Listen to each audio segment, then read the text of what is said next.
Hey, how are we all doing? Welcome back to Premier League Dad. My name is Key. We are live for Liverpool against Burnley. We've just been watching Manchester United dismantle Manchester City. Let's call it for what it is. Liverpool now need to get the win to stay ahead of Manchester United in the table. Now, to be honest, I don't think Manchester United are a particular threat to Liverpool. I've got to say, I don't think United finish above us, even with this tailwind that they've got with Michael Carrick coming in.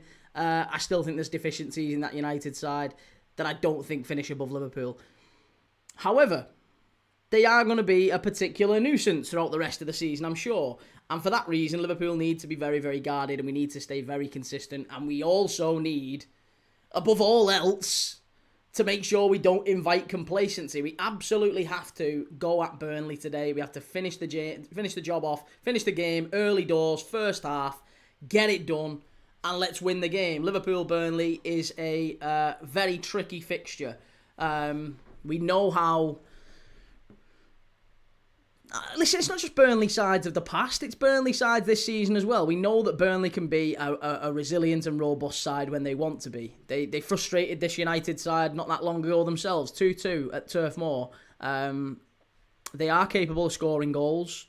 They are maybe not the Sean Dyche Burnley side that we saw in years gone by, where they're threatening from set pieces and whatnot. If anything, Burnley are now a little bit more of a transition side. They'll attack on the counter. They've got pace in Brozier, in Anthony, and they can hurt Liverpool if we lose the ball, and they'll press us quite well. So I think that's what Scott Parker's going to be pushing for. I think that's what we're going to see as we go through today's game. But a big thank you to everyone that's come over. Sarah, how's it going? Creed, good to see you. 3-star, stage 2 of the Premier League Dad Football Marathon. Hit the like and subscribe, please, everyone. Yeah, it is. It's only game 2 of the day. We're going to be doing another one straight after this, Forest and Arsenal. So it's a Premier League Dad Watchalong extravaganza today, and I'm hoping you'll join me for some, maybe all of them. If you're going to be watching all these games, then why not watch them with us? But listen, we've got 20 minutes, we're 18 minutes away from kickoff, and we have, let's go through the lineups.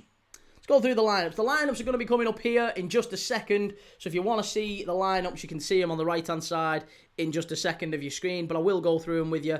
It's in goal for Liverpool, it's Alisson, Becker, it's Frimpong at right back, it's Kanate, Van Dijk and Kirkes completing the back four.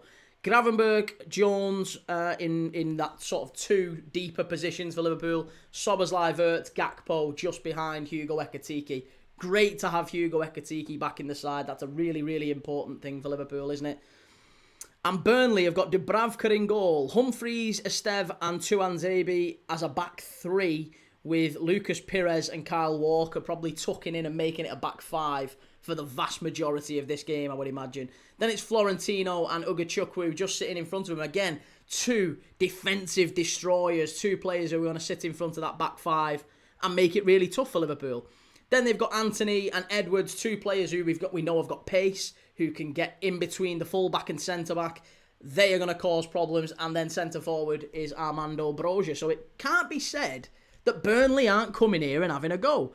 I think Scott Parker's looking at this as a free hit. I think he's looking at it and going, do you know what?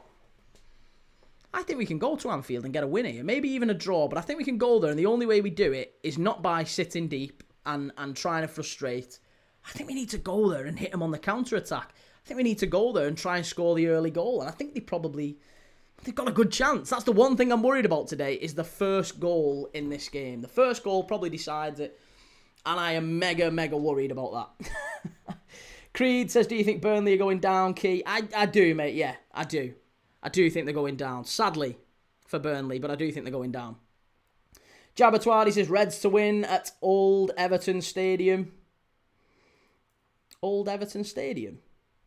Oh, Anfield. I was thinking then, do you ever play at Turf Moor?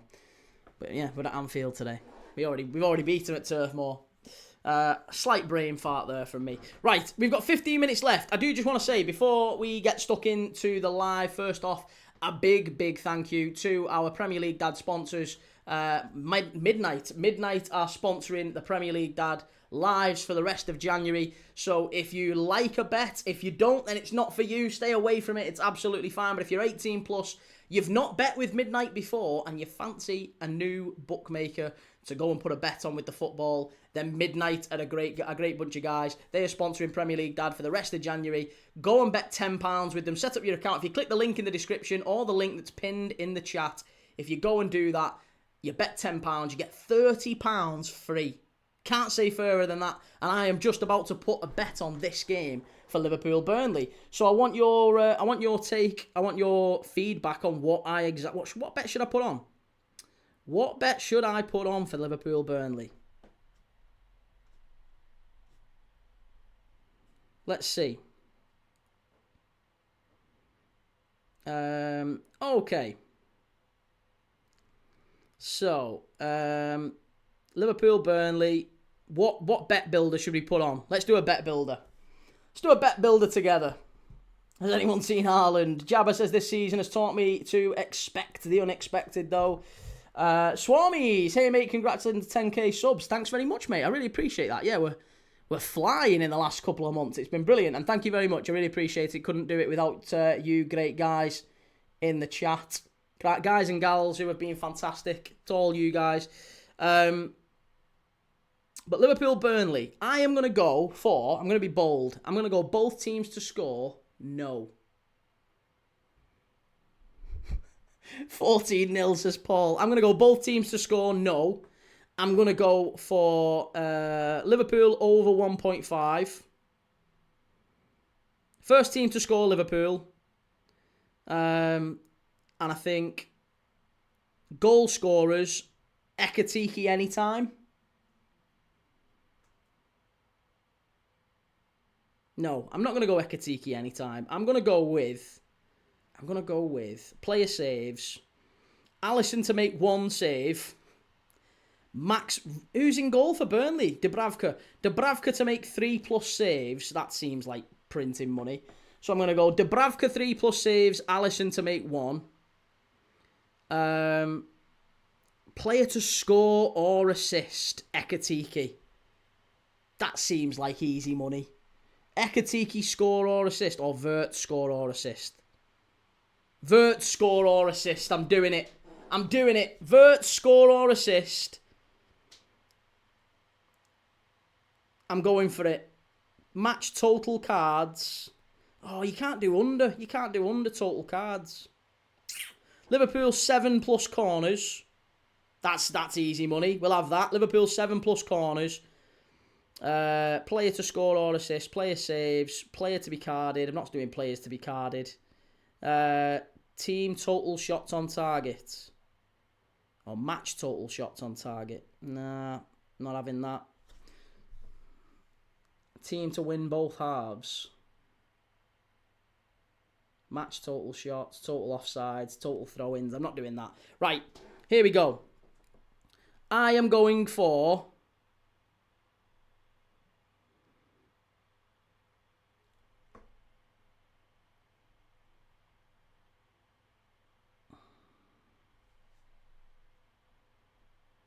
Right, I am going for this. I'm going for...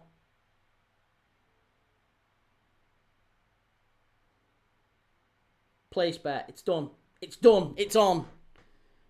It's on. I want your take on that one. Let me get it. Let me show you. So I have gone for this with Midnight.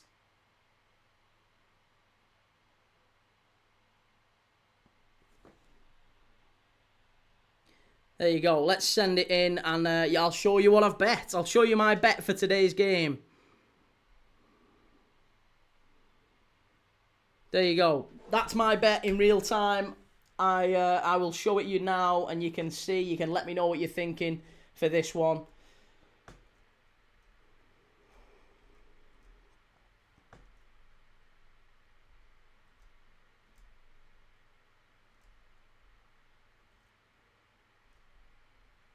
Right. Okay, let's get rid of that and let's put that in. There we go. Okay. There is Key's bet. There is Key's bet for today's game. If you wanna go and put similar on, then you can go and do that. You can click the link in the chat.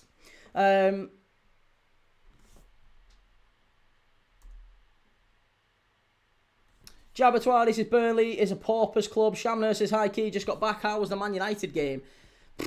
I mean, listen, United game, it kind of is what it is. United are a club that needed a big game, a big performance in that one, and I think they got it. Well, they did get it. It was a really, really good performance from United. They needed to step up, and they did, and fair play to them. Buzzer says, to be fair, that does look free. What free? What are you on about? What are you on about? To be fair, that does look free. What looks free? If you're defensively solid, I think that comes in. Yeah, that's what I mean. I think that's a good bet. I think that's a really solid bet. I've gone for both teams to score no, Liverpool to score first, Alisson 1 save, Dubravka 3 saves, Wirtz to score or assist, and Liverpool 7+ corners. There you go. £57.50 return. Can't say looks like easy money. Sorry. Yeah. Well, there you go. That is that's my shout. That is my shout for today's game. If you fancy going putting yours on, then you've still got time. You've got 9 minutes to kick off, and you can go and do so on the Midnight app. If you go and download the Midnight app, or even you just click the link in the description. Click the link in the description, or click the link that's pinned in the chat. You can go and put your £10 deposit on, get £30 in free bets, and you can put a bet on yourself for this game. But that is mine right there. Let me know your thoughts. Come on, Liverpool. Need a big performance in this one. A very, very big performance.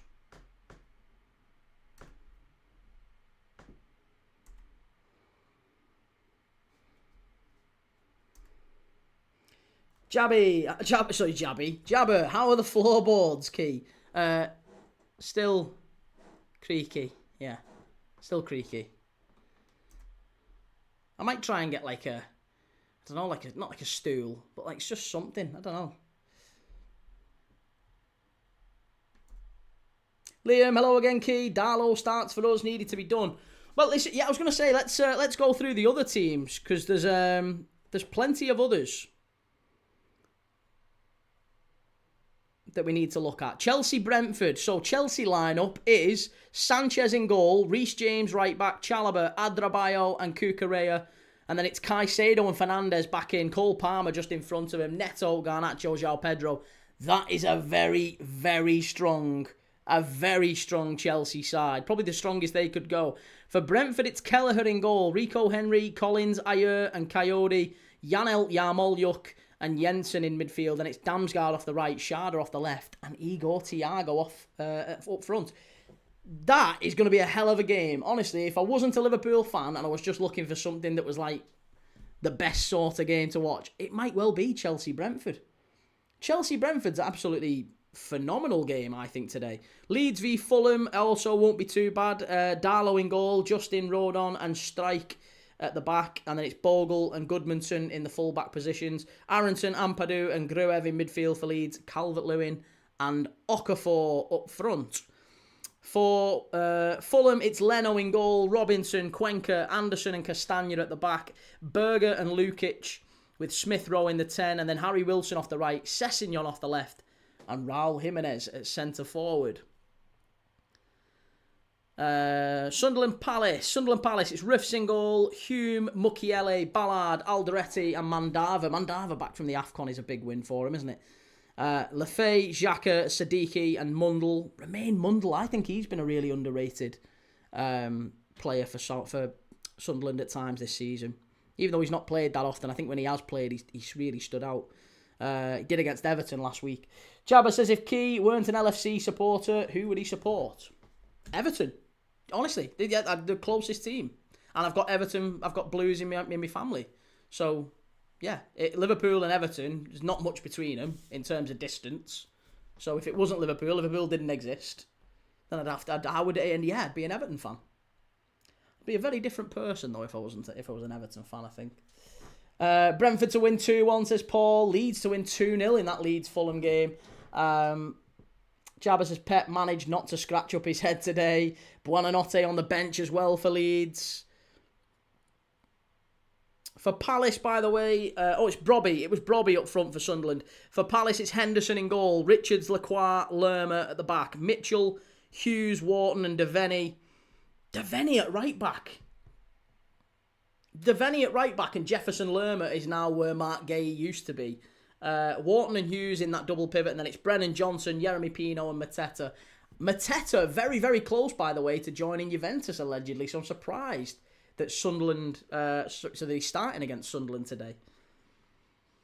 Tottenham West Ham, that's going to be another interesting one, isn't it? For Tottenham, it's Vicario in goal, Pedro Porro right back, Romero, Van der Ven, Ben Davis at the back. It's Gray and Gallagher. Conor Gallagher making his debut for Tottenham today. Gray and Gallagher with Xavi Simons in midfield, Odeber right, Matthijs Tel off the left, and Kolo Muani. I'll tell you something, that is a very, very good Spurs side, I think. I think that's a really exciting Spurs side.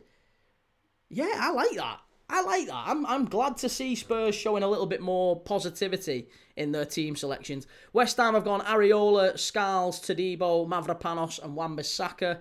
Wan-Bissaka, a big return from the AFCON. Fernandez, Soucek and Pablo. Pablo, the new West Ham centre-forward, starts up front with Castellanos, Somerville off the left and Bowen off the right. West Ham are going for it. They have to, in fairness. That's a really, really good set of lineups there, and we'll be keeping you updated throughout all of those games as well. As the goals go in everywhere, I will keep you updated. Of course, not just in the Premier League, but in the Championship as well. Charlton, Sheffield United at the Valley, Oxford, Bristol City, Preston Derby, Sheffield Wednesday, Portsmouth. Portsmouth should get a win there. Southampton, Hull, Stoke QPR, Wrexham, Norwich, and Swansea, Birmingham. I'll also keep you updated on the various League 1 and League 2 games as we see goals in them. If you're interested, we'll see them come up, but I will show you those as well. Already had a bit of a shock with Walsall winning away at Tranmere. Thought Tranmere might get something there at Prenton Park. But we're very close to kick-off, 3 minutes away. The players are out on the pitch at Anfield.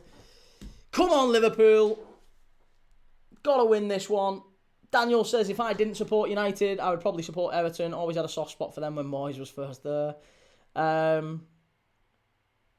Shell says, Daniel will be a toffee. Wilson to score any time is a must. Swansea game, same time as Forest. Oh, is it? Oh, sorry. Yeah, so it is. Can't tell you that one during the 3 o'clocks then. Wish I could. Right, well, Alvaro Arbeloa won his first game as Real Madrid manager. They ended up turning it round against Levante in the end. Leverkusen getting beat by Hoffenheim as well. That's an interesting one to watch. Excuse me. Floorboard FC. Mr. Sharpovich says, Liverpool were really spoiled with Klopp. Pedantic football from Slot. Can see the club parting ways with him in the summer. Not a chance, mate. Absolutely no chance. It's nothing to do with Slot and the style of play. At the end of the day, we've brought in that many new players. It was always likely that we would play pretty poor football. A bit disjointed this season. Liverpool to win, says, no matter, Mapimbiro. And Shell says, making a brew. Anyone want one? I would love a brew. Oh, I'd love a brew. I'm having to make do with water at the minute, Shell. Jabba says, for anyone looking for a club, support Everton. We have Candy.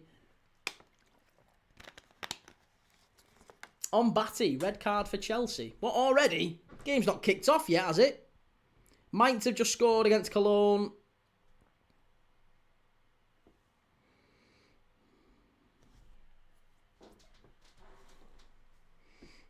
It's not a red card. No, it's not kicked off. I think it was just a... On the way, Reggie. T2 sugars. No, thank you, Shell. I am sweet enough. Liam says, when someone asks me if I like football, I say yes. But not Burnley. Burnley can fuck off.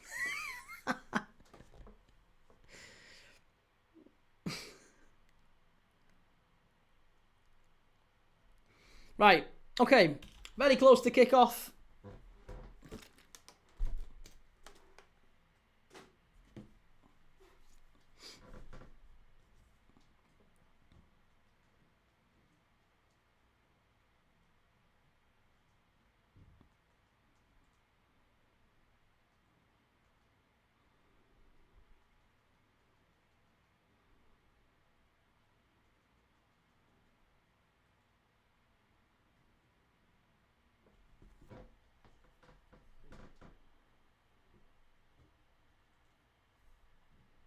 Graham says, come on, you mighty Reds.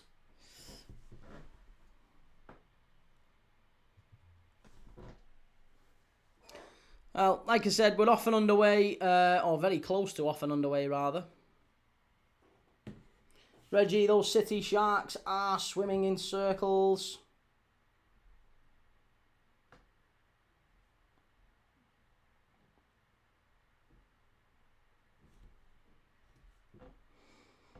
No matter, no mate, you can't watch it live here. But you can watch it if you've got Peacock, if you've got, probably being, I guess it depends where in the world you're watching. Different programs, different parts of the world, I guess, isn't it?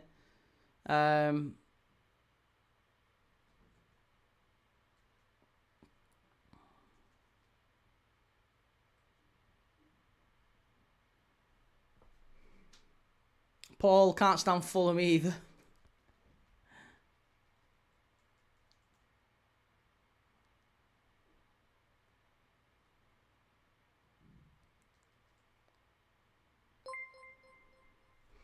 Yeah, I was going to say, you can watch it on, I think if you're in Australia, you can watch it on Stan. I think Stan Sport are showing it as well, allegedly. But yeah, Stan Sport as well, also showing the game. Sorry, I need to get the clock up and running. So I will show you the clock. Let's get the clock going.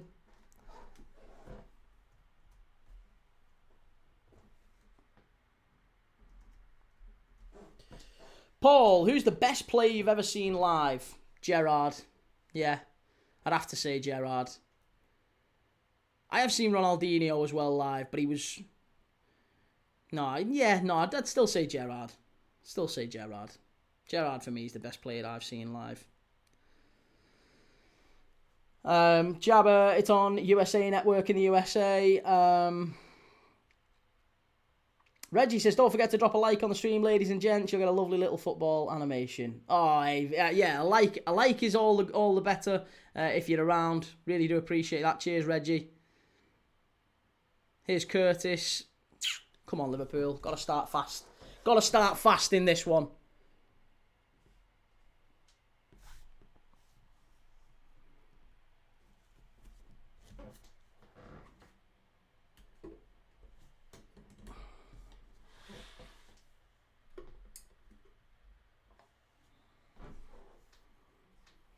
Yasin, Ban. Oh, Burnley 1, Liverpool 2. No, not for me. I cannot see Burnley getting a... I don't even think I can see Burnley scoring, honestly. I think Liverpool have done well recently. Ronaldinho was my favourite player growing up, encapsulated a certain area of football for me. Yeah, me too. He was probably, like... I get a lot of stick for this, but many have asked me who do you think is the best player of all time, or certainly the best player in your lifetime? Kirkes, massive chance for Liverpool. Oh my God, unbelievable. Unbelievable defending from Burnley. That was top quality from Liverpool. That was absolutely fantastic play down the left-hand side. Kirkes. Oh, was it Szoboszlai who passed the ball back to him? Oh, it's unbelievable defending. Liverpool cut Burnley apart. Kirkes, very nearly a tap-in for Curtis Jones. Oh, so unlucky. That's an absolutely unbelievable effort from Liverpool down the left-hand side, and it's cleared away. Gakpo about to take the corner. Gillingham are behind to Newport. Newport starting to come up. Trust the process, says my prediction is Liverpool 2, Burnley 0. Gakpo, terrible ball in. Dubravka all over the place. Vert back in. And it's headed back into the box for Liverpool, but Burnley at 6s and 7s, really. They can't get it away. Szoboszlai, back out to Gakpo. Kirkes. Kirkes wins another corner. Kirkes starting fast. Oh, it's a goal kick. That was never a goal kick. No Matter Mapimbero says, to those in South Africa, you can watch the game on SABC3. Thank you very much for that, No Matter. Really appreciate that, mate. 8-0 Liverpool, says Creed Van Crow. I'll take that now. I will take that now, absolutely. Come on, Liverpool.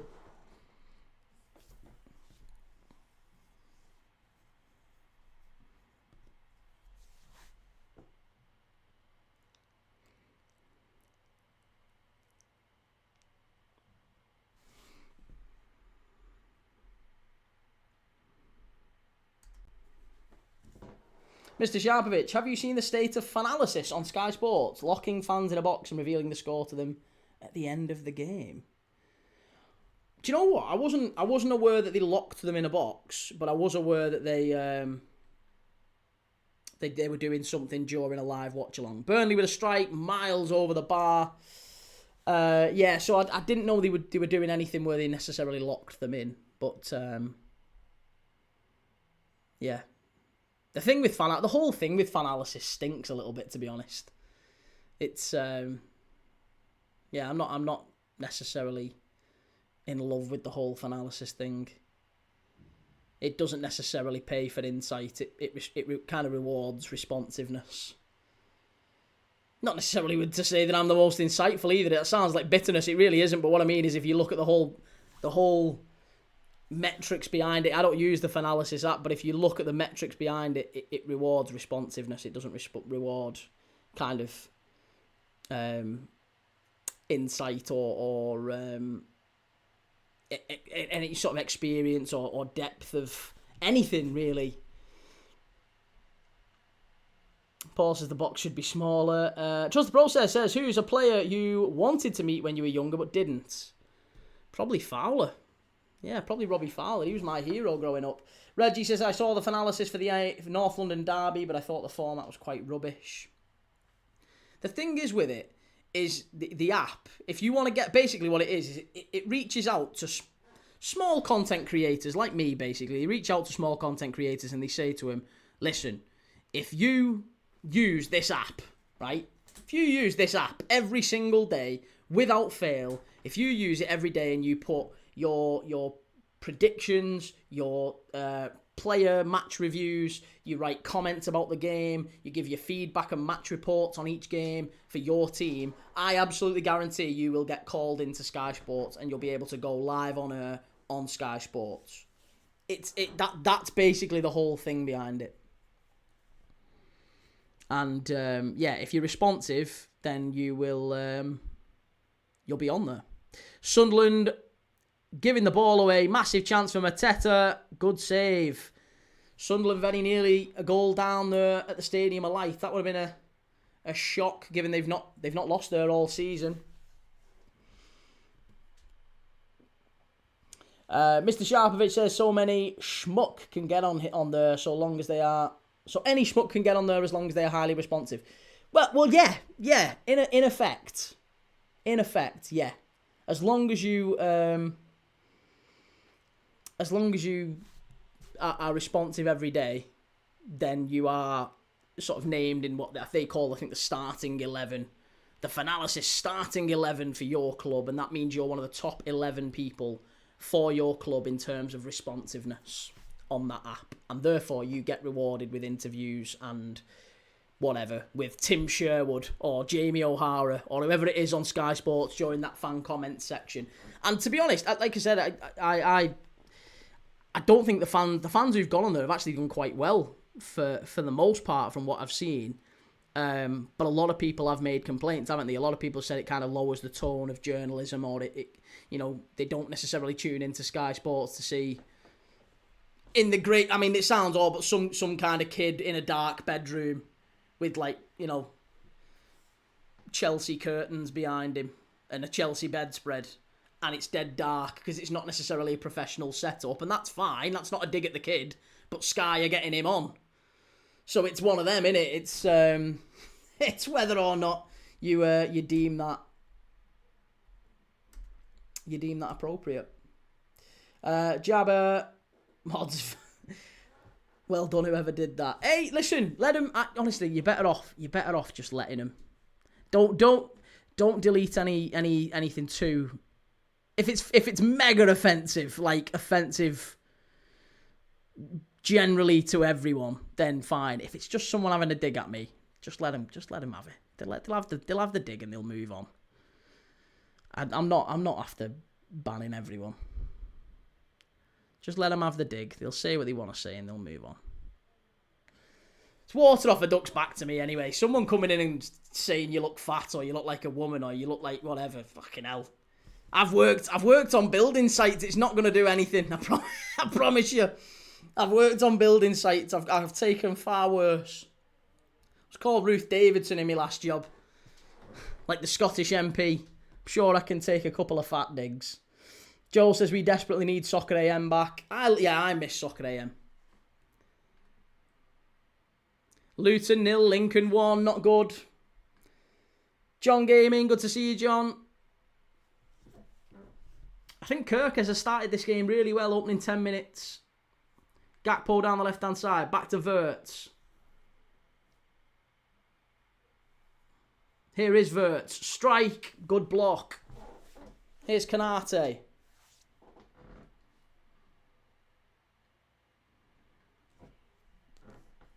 Jabba, if you're going to be insulting, at least be funny. Here's Gakpo.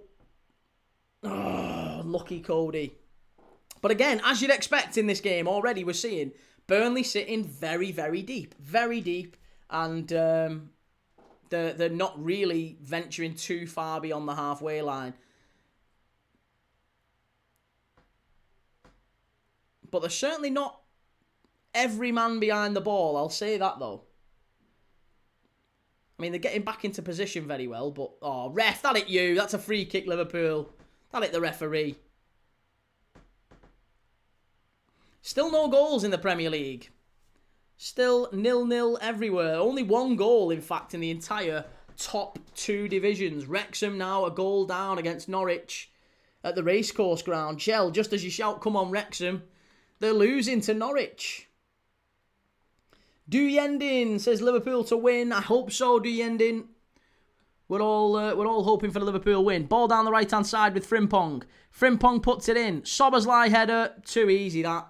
And away for a goal kick to Burnley. Come on, Norwich, says Creed Van Crow.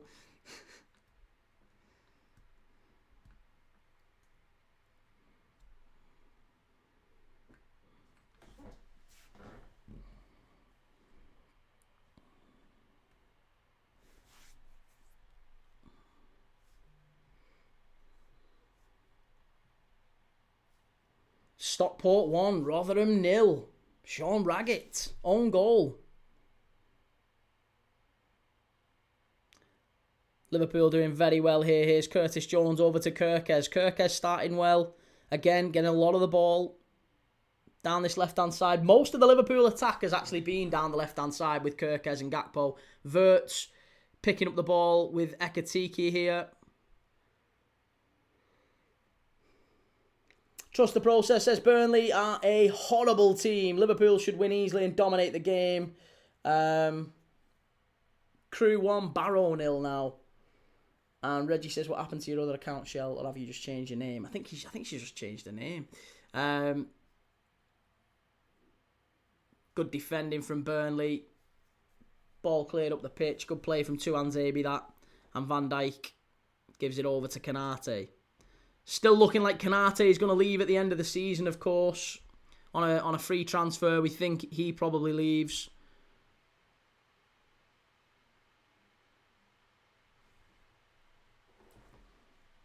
Accrington 0, MK Dons 1. Here's Wirtz. Into Gakpo. Over to Kirkes. Timbo, I've just realised we could actually go bottom half today. I am depressed. Oh, God. Could you actually, if the results go... Oh, yeah, you actually could. Not today. No, not today. I don't think you could. Oh, no, you actually could. Oh, my God. Yeah, you could. Sunderland, Fulham, and... If Sunderland and Fulham win, and Brentford win, yeah, you're 11th. If Palace win, you go 12th. If Tottenham win... Oh, if Tottenham win by more than 3 goals, you go 13th. You could go below Tottenham. If Tottenham were to beat West Ham 3-0, or Tottenham 0, West Ham 1, just as I'm talking about it, it's Tottenham 0, West Ham 1. Tottenham 0, West Ham 1. And who scored it? It's Crescencio Somerville with the goal. 1-0 to the Hammers. That's a big, big goal for them. So yeah, perish the thought, actually. But that might mean that Forest now have to do something against Arsenal later. The ADHD Gamer says, just joined, how's the match going? Who's been the better team? Inevitably, Liverpool have had most of the ball. Liverpool have had a couple of maybe half chances. Kirkes has done well down the left-hand side. Burnley haven't troubled Liverpool at all. But again, that's kind of to be expected. 15 minutes in, Liverpool it was a kind of a chance cleared off the line. It was good defending from Burnley. But here's the West Ham goal. Great play by West Ham over to the left-hand side. Somerville cuts inside. Strike. Oh, big deflection. It's a big deflection for West Ham's goal. Crescencio Somerville puts him in front against Spurs. It's really unlucky from a Spurs perspective. You could maybe poke holes and say, well, should they have done a little bit better closing him down? He's in the box. He gets a shot away. Takes a massive deflection. And it's 1-0 to the Hammers at Tottenham. Look at that. Liverpool have won the last 5 head-to-heads in this one. Pete, 9167, sorry. What about that Man United win? I know. Yeah, United played very well. Even as a Liverpool fan, that pains me to say it, but I think credit where it's due. Here's Burnley in the box. Pull it back, and great defending by Liverpool. Florentino over the bar. Hammers must like playing away. And Swifty says Frank could go if Spurs lose this. I don't want to see it, but I think it might well do, I think he might well do.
Somerville's deflected strike gives the Hammers the lead against a struggling Tottenham. Still a little bit bitty here at Anfield. We've not really seen a clear chance, apart from that one in the first sort of 5 minutes where Kirkes puts it across the face of goal and Burnley somehow clear it away from on the line, effectively. We've not really seen too much in the way of clear chances, but the good thing for Liverpool is that the game feels open. It feels like Burnley are willing to push out. They're not putting 10, 11 men behind the ball. They're trying to hit Liverpool on the counter. That's a foul, surely, referee. Brozier on Canate, I think it is. It is.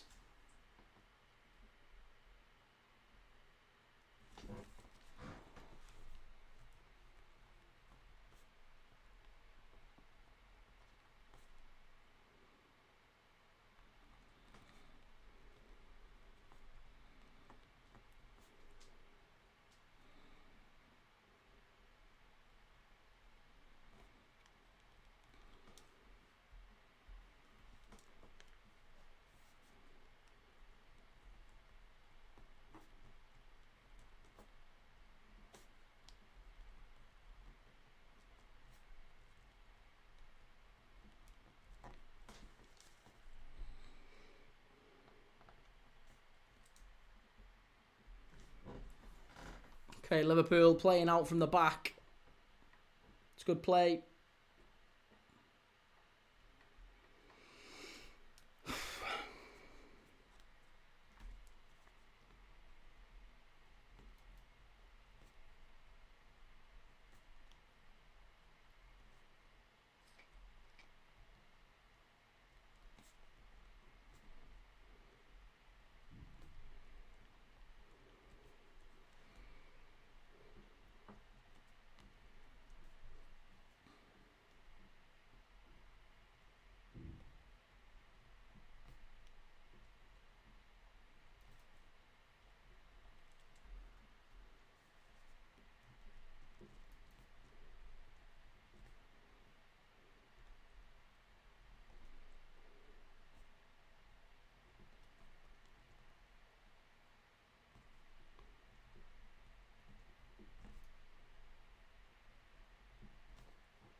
Chance far post for Liverpool. No, kept out.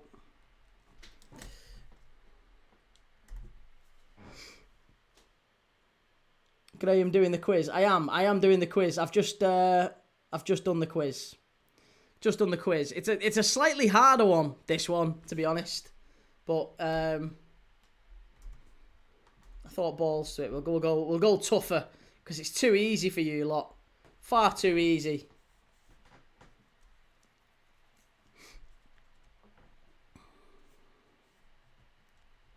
Lincoln 2-0 up now against Luton.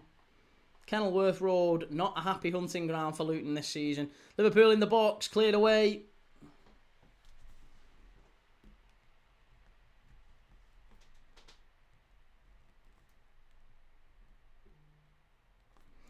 Plymouth 1-0 up against Posh. Oh no.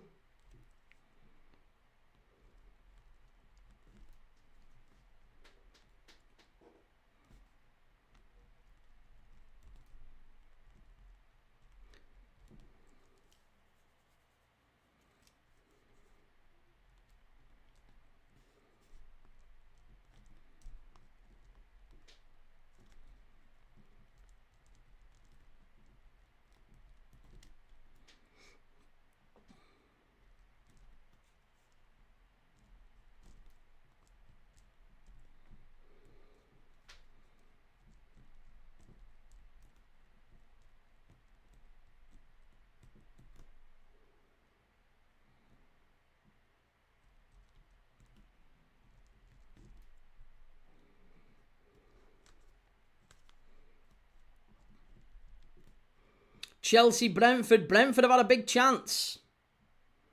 Big chance for Brentford.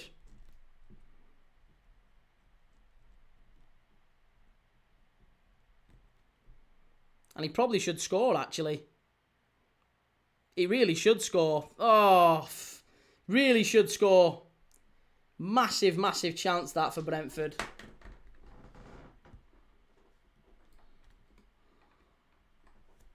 Still a little bit dour here. Only the one shot on target for Liverpool in the opening 20 minutes of the game. Salford are 1-0 up against Swindon. Jabba says Spurs fans have to enjoy the atmosphere for now. Paul Slater says can't stand Luton. Plastic Pitch Football Club. Comedy Long Pants Gamer says holy moly, West Ham leading 1-0 against Spurs. Tony Peters says park the bus Burnley. Shay, come on Burnley. Ah, come on. Scott, park the bus. Mr. Sharpovich says Luton Town are the pride of Bedford. Well, not so much lately. Very much struggling under Jack Wilshere, of course. Got to be said, Jack Wilshere at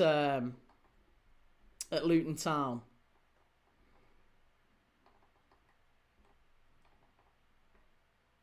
Yeah, I often forget it's Jack Wilshere leading things at Luton Town. Burnley does well to win it back in the middle there, Florentino. And nodded back to Alisson Becker. Nice and easy, that one. Paul Slater, nothing else in Bedford to be proud of. Timbo says, how are you watching the Chelsea game, Key? So it's on it's on Stan. It's basically on Stan Sports in Australia. It comes up, the other games it's on.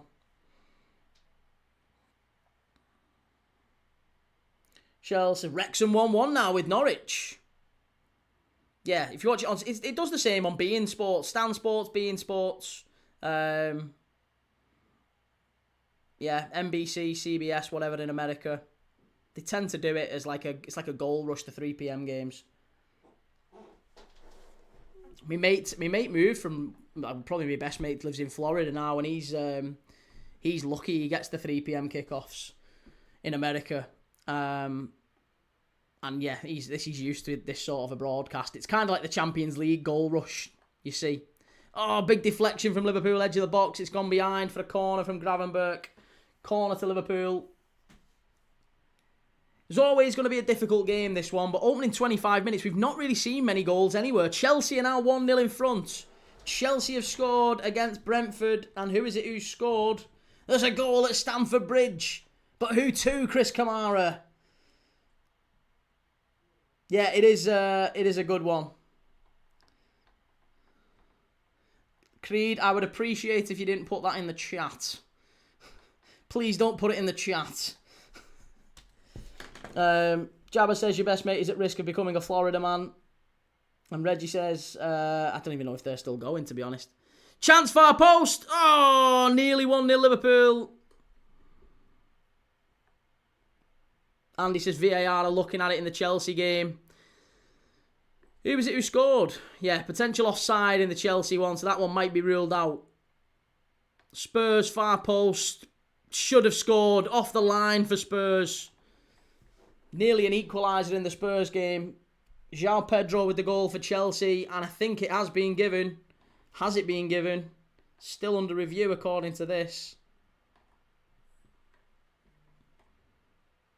Barnsley 1, Blackpool 0. McGoldrick spent the game on the bench against Liverpool the other day, but he's come off the bench and got a goal for Barnsley. 1-0 up against Blackpool at Oakwell. Creed, sorry, Kate. Don't worry about it, mate. It's more that if they keep seeing stuff in the chat, then we get like flagged as like you're promoting dodgy sites and streams and whatever. And that's not the thing. Burton 1, Huddersfield 0. Alfie May. Burton 1, Huddersfield 1. They've equalised. Bloody hell, that was quick. That was very quick.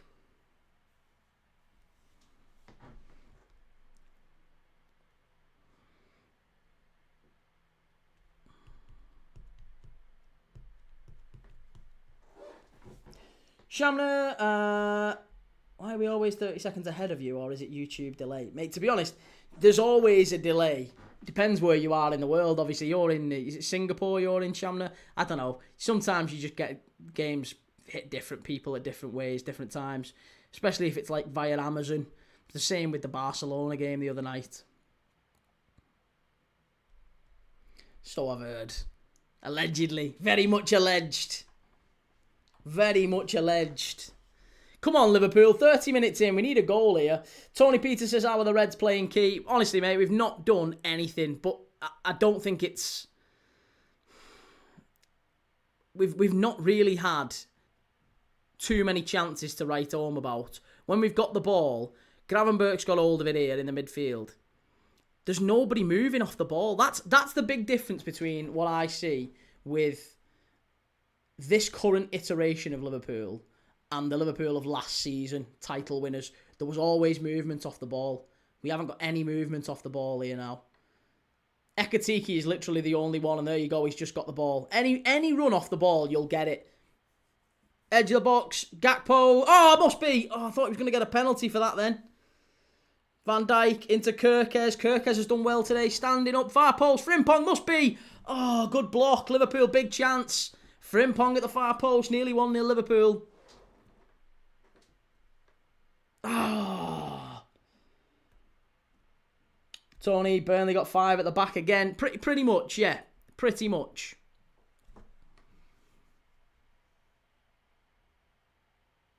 They are pushing out though. I'm not going to sit in there and say they're not doing what Wolves did and they're not doing what Arsenal do. They're doing, you know, to be fair, they are pushing out and committing men forward. Honestly, that goal, wait till you see that Brentford goal. Wait till you see that João Pedro goal from Brentford. Oh my God. Absolutely shocking. Spurs have equalised, I think, have they? No, Palace have gone in front.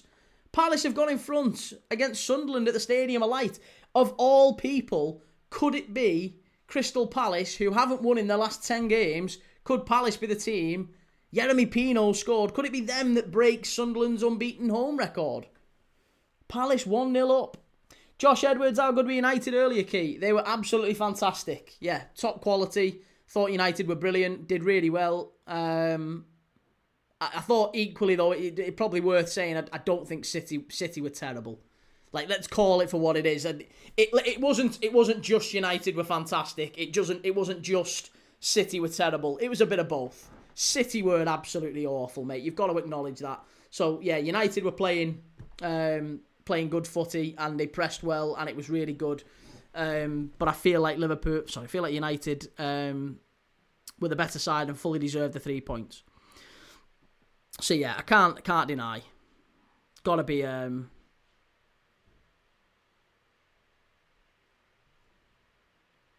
Got to be a thingy.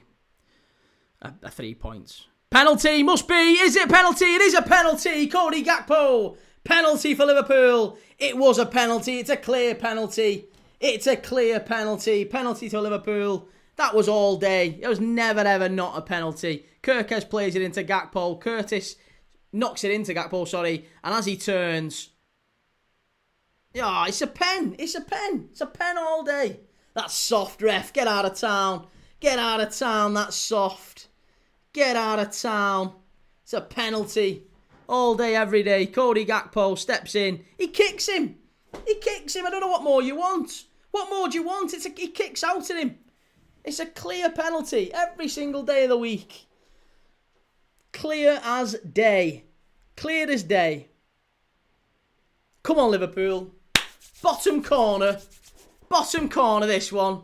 Liverpool pop it away. It was a clear pen. No problem. Clear penalty. We'll have this. Nice and easy. Nice and easy. 3 points. Dominic's. Why is Szoboszlai taking it? Why is Szoboszlai taking it? Of all people, Dominic Szoboszlai. Do you know what? Is this one of them where after this fuck up in midweek? Don't give it to Szoboszlai. You best score this, Dom. Why is Ekatike not taking it? Oh, he's fucking at the crossbar. Dom, you absolute numpty. Why is he taking it? Why is he taking it? Why is he taking it? Why? Why is he taking it? This is going to be one of them games, I'm telling you. It's going to be one of them games. He's been our best player all season, Dominic Szoboszlai. And he's just had brain fart after brain fart for the last couple of weeks. It's absolutely dreadful. Midweek, he was shocking. Scores a worldie and then stupid. Shouldn't even be playing today. For me, I would have dropped him after that midweek. I'd have dropped him after the Barnsley game. Absolutely shocking. Starts today, can't put a penalty away. Fucking massive. This is going to be a draw, this, I'm telling you.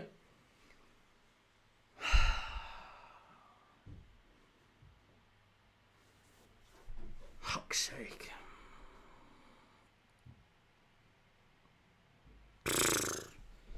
Just a fucking nightmare. Sunderland 1, Crystal Palace 1. Enzo Lafayette equalised, so just as soon as they were behind the back, level. Vos Styler says, no man, what was that penalty? Mate, I don't know what... Why is he trying to break the net? I mean, I get anyone can miss a penalty. That's a great goal from Sunderland. It's a great goal from Sunderland, that. But yeah, it was a shocking penalty, really. You've just, all you've got to do is hit the target. For me, that's unforgivable. If you can't hit the target from a penalty.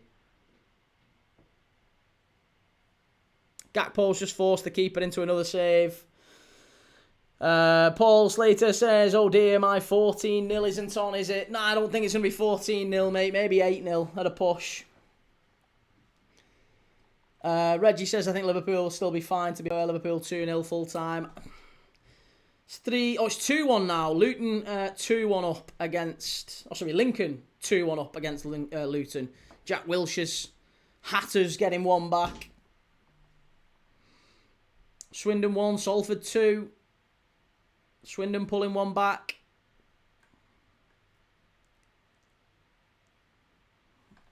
Fucking, we've barely had a penalty all season. We get one and we start missing penalties. How? Hey, how's it going, kid? How's it going, mate? Good to see you. Sarah says, Jabba, how was he diving when the Burnley defender put his leg across his? That was a clear pen.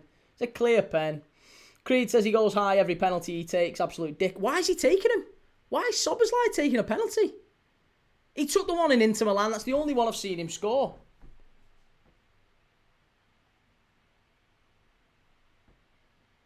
Yeah. Mad. Mad.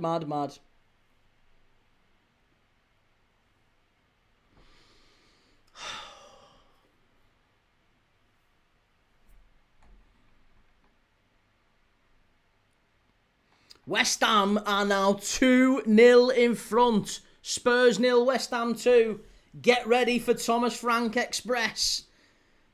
The Thomas the Frank machine might be leaving. I think Spurs are going to... Oh, has it been ruled out? It might have been ruled out. Oh, Vert's unlucky. Good save from the keeper. Liverpool forcing a couple of big saves. Dubravka's having one of them days.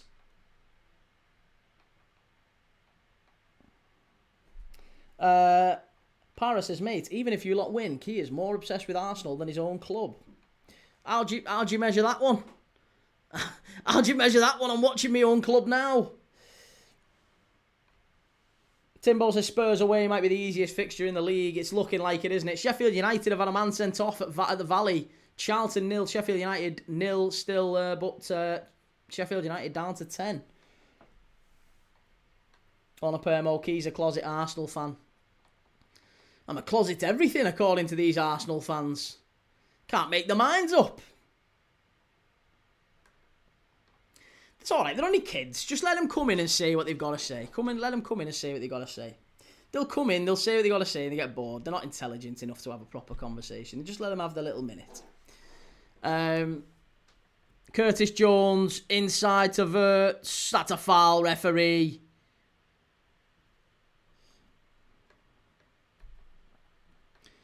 Paris says, you bend over for the club that has been bending you over for 7 years. Oh, yeah, maybe. Yeah, maybe. That's one way of looking at it. Gakpo, unlucky. Frimpong, far right.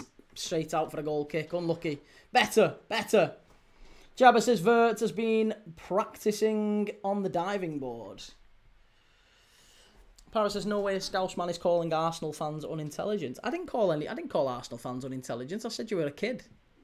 You were a kid. You were a kid. Not Arsenal fans. And I didn't say Arsenal fans are unintelligent. Let's get it right. Like I said, just not be a child, mate. If you want to come and have a conversation, let's have a conversation. Happy to have a conversation.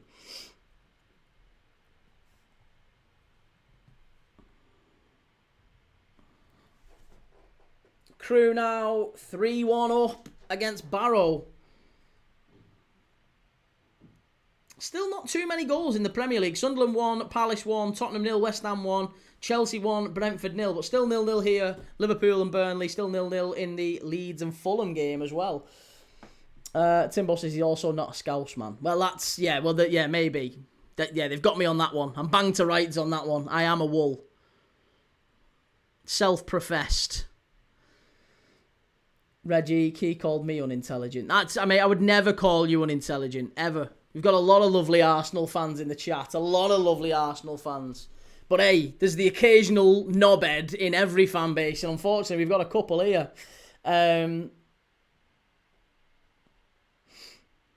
D Plays Gaming says, Key, have you watched yourself watch Arsenal? Maybe you should watch your streams. I guarantee, mate. I absolutely guarantee you didn't even know who I was until you saw a 30-second clip on a fan reaction video. I absolutely guarantee. And what a numpty. Who makes their mind up on someone based off unless you are unintelligent. 30-second clip, you make your mind up on someone. Come in, have a chat with me. I'll have a chat with you. Josh says we'll see how much bottle we've got later against Forest. Well, that's it. This is it. Forest later on. Now West Ham have got a win against Spurs potentially. Oh, Brentford should have made it 1-1 against Chelsea. Kirkes is going to get a yellow card there for that, I'm sure. Off the post. Paul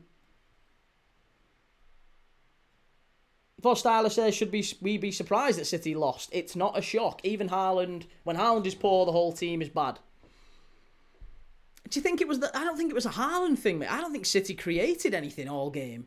Haaland had like 7 touches all game. That's not a Haaland thing. The City didn't get the ball to him.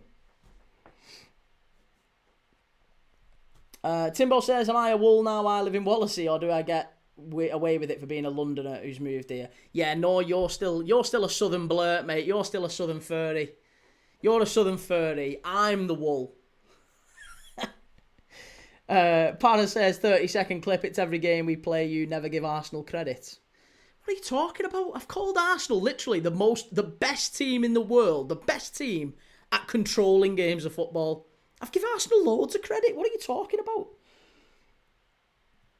Tony, you're a wall. Welshwing, what channel are you watching the game? You can watch it on Stan Sports, beIN Sports. Wherever, I don't know, wherever in the world you are currently, there's all different types. But yeah, you can watch it on a number of them, mate. Ben Ridrum says, yep, you're the knob for Liverpool. Any comment that your club is shit today or no? You love to run your big mouth. Burnley? Seriously? Burnley is giving your club trouble? They are, mate, yeah. Same as Wolves were giving your club trouble. I remember you were drawing with Wolves in the 97th minute. What a strange place to be.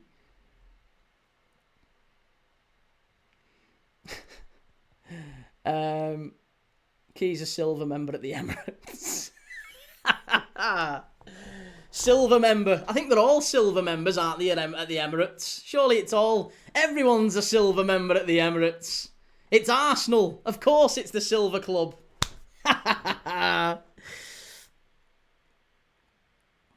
Verts. Yes, it's there. It's 1-0 Liverpool. Where's them Arsenal fans gone? Where's them Arsenal fans gone? Come back. Come back. I've told you didn't stick around long enough. You were only in there for 2 minutes.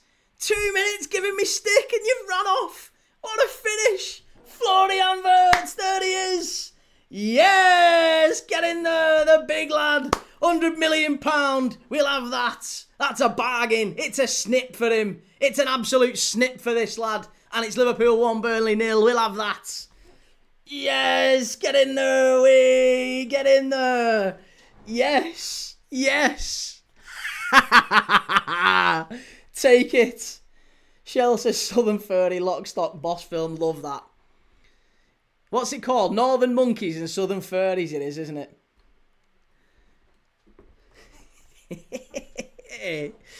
Liam, can't hear you from the top floor. I can't hear you from the trophy room, the echo from all the medals we've got.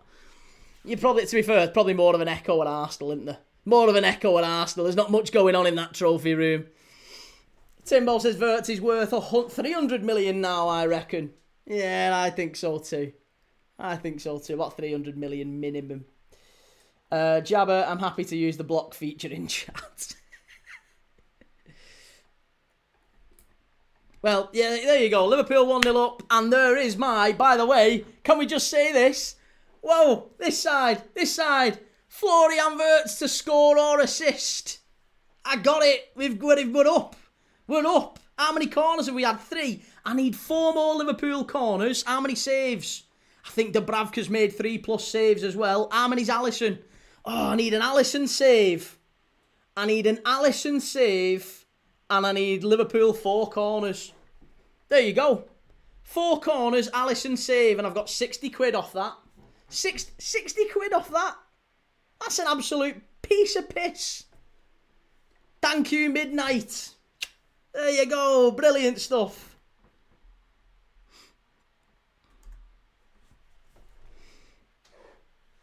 Onapermo says that's not a fair statement to make halfway into a season, Joe. See how the full season goes. And next. Right, what's Joe said? Nathan Brown, is that a new tattoo key? It's not, mate. No, I've had this. I've always had this. Yeah, I've always had this.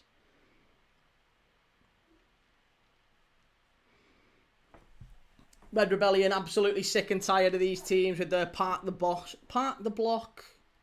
low blocks.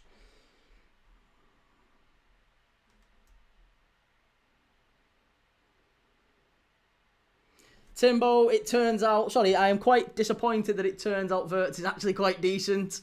And Josh says, no, seriously, Key, Thomas Frank is a silver member. Creed, I'm watching a horrible game here, Key. Just awful. Which one? Which one are you watching? Buzzer says, hate to say the words, but I told you it was looking likely. What's looking likely? Para says, nah, I actually don't hate you, Key. I think you're entertaining, just bantering out. But seriously, stop bending over for City. What do you mean bending over? We're not bending over for City. You've spent the last 6 years bending over for City. What are you on about? Bending over for City. Hey, at least we've won one against them. You've not won one against them. Even if you win this year, you've not won one against them.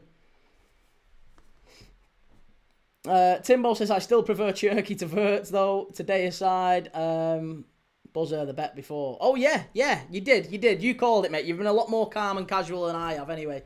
But yeah, listen, Para, mate, stick around. You'll find I'm not that much of a bell end. Little bit at times, like we all can. But no, yeah, I'm all right. There's a lot of Arsenal fans in the chat. We're all good peeps.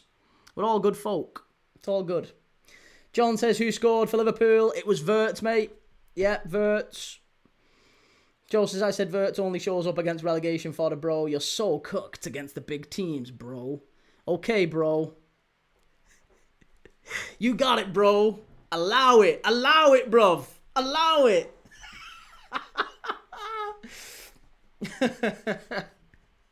Liverpool 1-0 up. We've got 60 seconds left of the half to try and defend this free kick.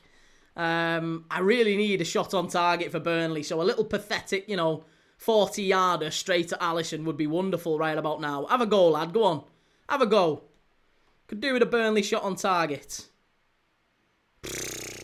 Terrible.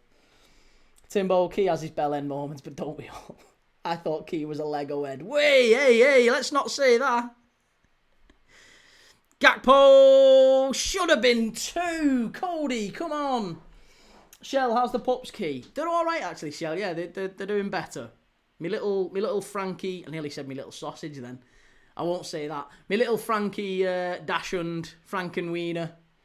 Dashund, he's recovered well from his back operation. He's fine now. And my other one, Smokey, he's recovering. Obviously, there's no fireworks anymore. So he only gets really anxious around Christmas and New Year because there's fireworks. Chinese New Year coming up though soon, or has that already happened? When's Chinese New Year? Buzzer says the word shout from you was quality. 16 shots first half. Imagine them odds. Should have done better, really. Should have gone for a Verts. Yeah. Should have gone for like Verts 2 goals and assists, maybe. Timbo, Key's little sausage is in great form. Always. My little sausage. Spurs, as things stand, currently 8 points behind my United. Peak. 1-0 half-time. Yeah, 1-0 half-time. And we have got a quiz. So if you fancy joining us for the Liverpool Burnley half-time quiz, I've got one prepared right here. Reggie, coming up soon. Year of the Horse. Oh, it's the Fire Horse, isn't it? Yeah, the Fire Horse. Apparently this is the Chinese New Year that is considered the luckiest and most, in terms of money and wealth. This year, if you believe in Chinese New Year, apparently it's then. So yeah, mid-February, I mean, that's probably when it's going to be. That's probably when it's going to be the worst for fireworks. My little dog, just for clarity, any new people in here, my little dog, he struggles with fireworks. He gets dead anxious and yeah, we have to end up like just staying in and looking after him and borderline sedating him. He was very nervous around the Christmas and New Year streams. I ended up actually bringing him onto the stream and had his dog bed right here. And I was sat here watching the game with him, just kind of stroking him, making sure he was okay. D Plays Gaming says, I used to admit you say we don't score unless it's a corner. Then we scored open play goal right after. Made my day. Keep it up. When you hate watch, we win. Josh, what we saying, Josh? Key's a top lad, might hate Arsenal and Arteta sometimes, but it's all good fun. Love to see it, Josh. Thank you very much, mate. All welcome. This is it. Do you know what? I reckon I have got the best conversion rate of hater Arsenal fans, because you'd be amazed how many have come in to give me shit and end up sticking around for a bit. It's amazing. There's loads who've come in, and admittedly it's not me, it's the people in the chat who are really lovely and sound, but it's amazing how many come in like full on diving in with the size 12 for gimme stick and then stick around because they realise we've got some nice people and it's actually alright in here. Jabba says, I mean, Chinese New Year is objectively real. No, I know, but you mean if you follow that thing, if you think that, the Fire Horse, again, some people follow star signs and think that the star signs are, the moon is aligned with Jupiter, and therefore I have a better chance of finding a partner or finding money on the... I don't know. I'm just saying, if you follow that stuff, the Chinese New Year this year is the year of the fire horse, and I read somewhere that it's the year of wealth. Wally says, Key, why were you acting like United finishing the top 4 is beyond them? They're only 3 points behind Liverpool. I don't think it's necessarily anything to do with points, mate, because you look at Brentford, look at where Brentford are. Brentford are not going to finish in the top 4, top 5, are they? They're doing well too. So no, I honestly don't think it's anything to do with points on the board. I think it's to do with performance, and I think Brentford won't finish in the top 5. I actually, for a long time, and I'm not entirely sure I've changed yet, but I still didn't think Villa would finish in the top 4. I still think Chelsea will. I think Liverpool will. I think City will. I think Arsenal will. So I think top 4 is the same as it was last year. I don't think United finish in the top 4. Chimey, I'm not converted. I'm still a hater.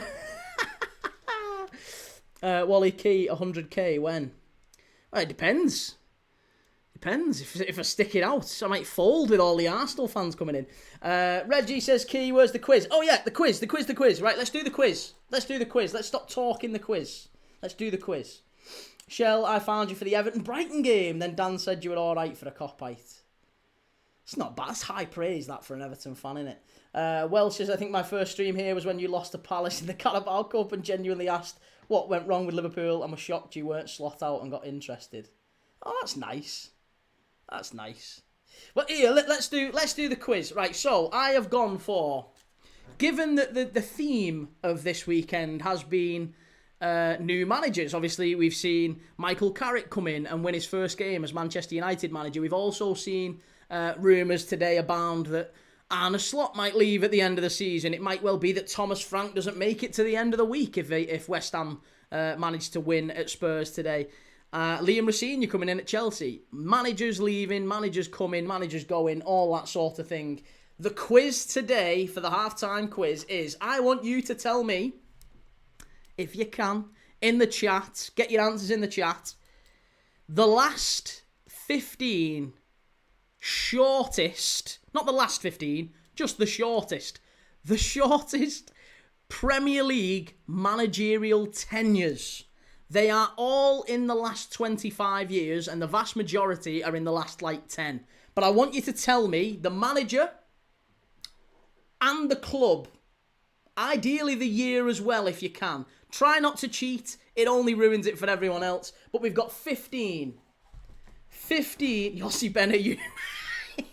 Yeah, Yossi Benayoun. Paul says it's always the year of Sumai. Do you know what? I hate Chinese food, but Sumai is different class.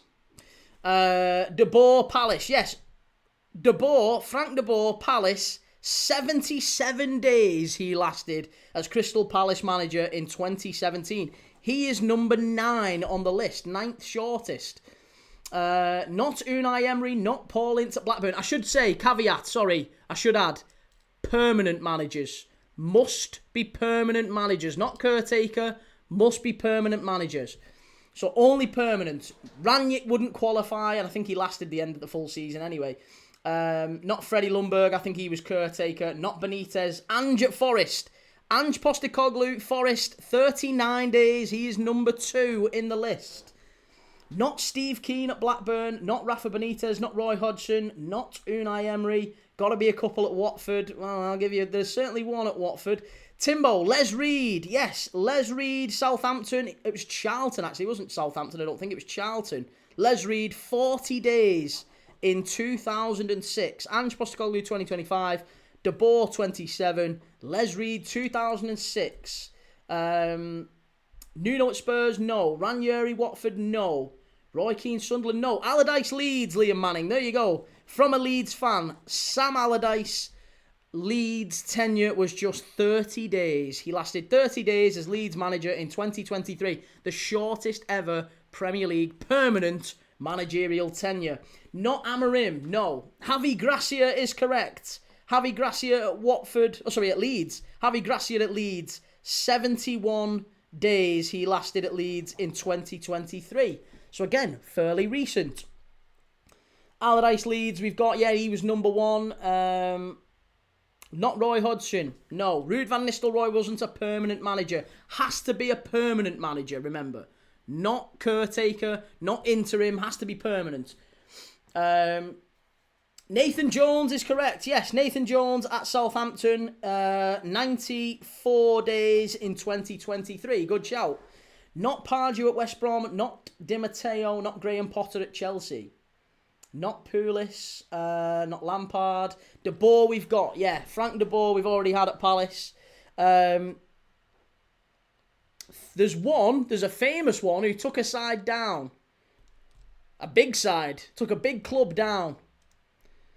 Lampard was interim. Allardyce, Sunderland. No, Allardyce is only in the list once. Not Moyes at United. I'll give you the clue. So number 15 on this list lasted 105 days.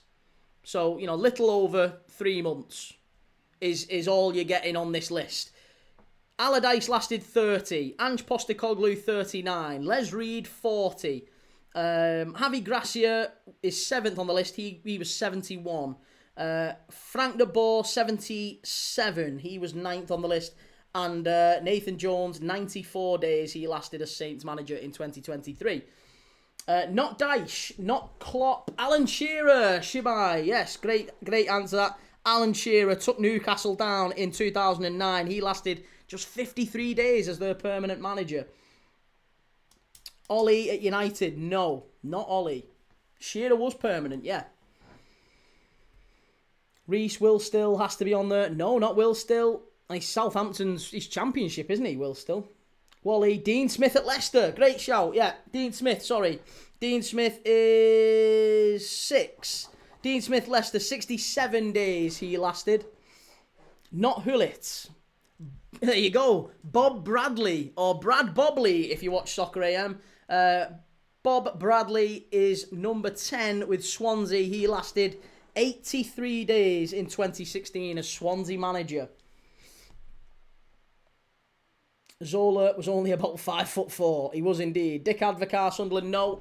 Again, I can only assume some of these, if they're permanent managers that are in my list, if they lasted less than this, it's because they were interims. I have verified this one this time, I promise you.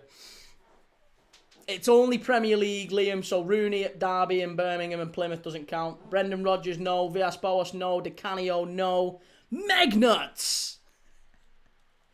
Rene Meulenstein, Shell. Excellent answer. Rene Meulenstein, ex-Manchester United assistant manager. Rene Meulenstein went to Fulham.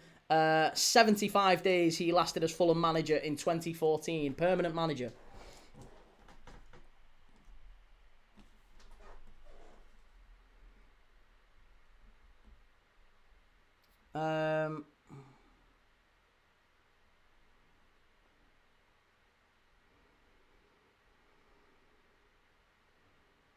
According to this, Alan Shearer wasn't permanent. It wasn't caretaker. According to this, Alan Shearer was a permanent manager. He was appointed permanent manager of Newcastle United, and was let go. Not Tim Sherwood. No, Tim Sherwood doesn't make the list. You're missing number 4, number 11, number 13, number 14, and number 15. This is not my area of expertise. Not Gerrard or Lampard. Not Scott Parker at Bournemouth. No. Not Attilio Lombardo. No. Good shout, Steve Sheridan, though. Simply says, please, Liverpool, let's swap managers. Slaven Bilic at West Brom. No.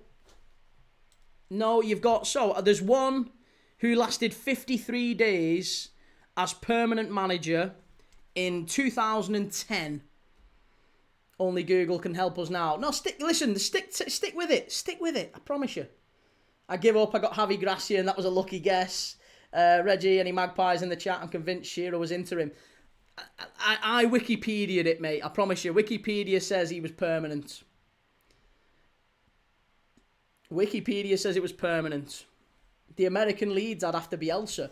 So let's verify. What was it? What was his name? The American fella. What was his name? Oh, that's doing me head in. That is doing my head in. What was the American fella at Leeds?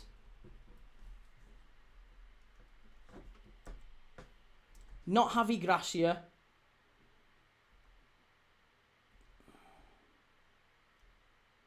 Jesse Marsh. Jesse Marsh lasted 343 days as Leeds United manager, so it's not Jesse Marsh.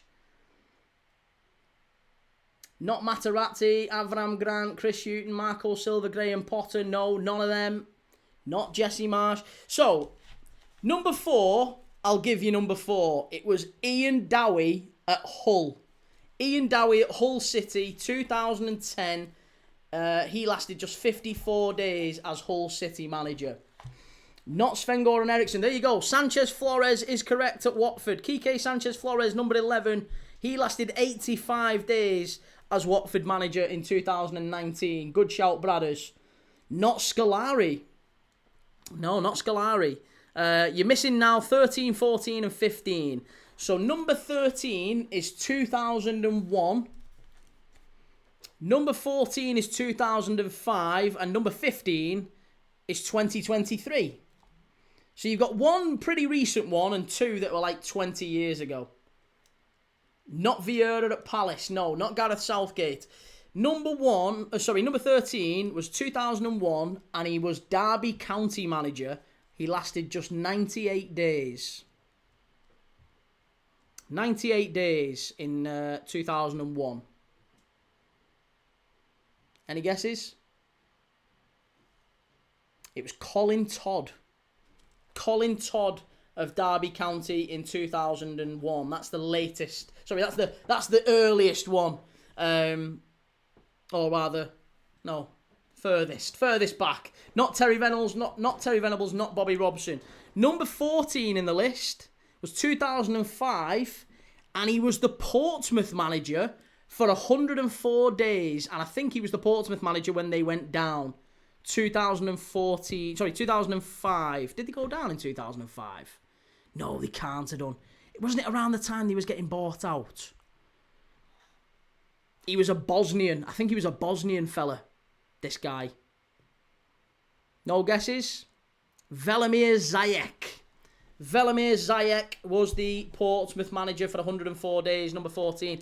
And we'll do the last one, because the game is literally just kicking off.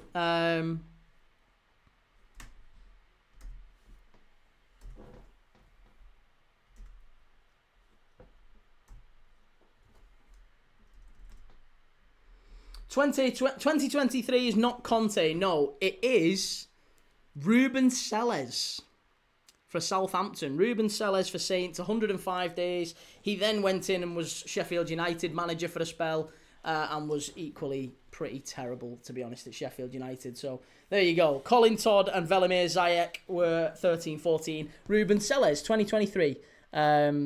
He was number 15. So they are your 15 shortest permanent managerial tenures in Premier League history.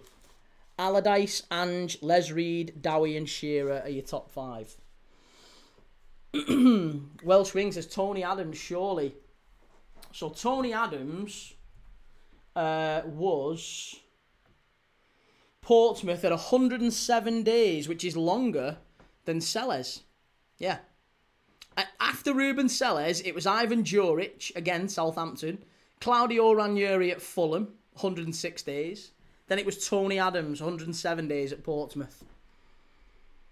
So yeah, you're not too far, you know. These quizzes are getting tough. Paul Slater, Colin Todd was a brilliant defender. Yeah, Tony Adams is not too far away. Jabber, I'll have to miss the second half. He enjoyed the watch along as ever. Ciao, everyone. Good to see you, Jabber. See you soon, mate. Maybe be around for the Forest game later. If not, maybe we'll see you for the Everton one tomorrow. But take it easy, mate. Have a good one. Sheffield United have had 2 men sent off against Charlton. Bloody hell. Have we still not had a Burnley shot on target? No, we haven't. I need 3 Liverpool corners and a Burnley shot on target for 60 quid. Look at the state of that. Is that all it was? Is that all it was? Both teams to score? No, that's fine. Liverpool first team to score, that's up. Martin Dubravka 3+ saves, he's already done it. Florian Wirtz 3+, sorry, score or assist. Florian Wirtz has done it. It's this side, isn't it? Florian Wirtz has done it. And Liverpool 7+ corners. So I need 3 corners for Liverpool and a Burnley shot on target for £57.50. Thank you, Midnight.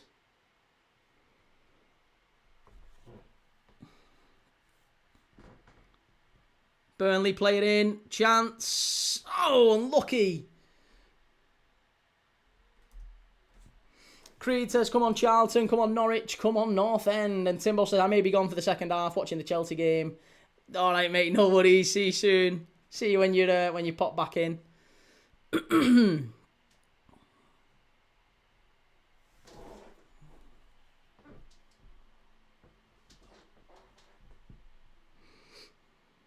2 red cards. Who is it who got sent off? Tanganga and Sumare. 2 red cards in the first half for Sheffield United.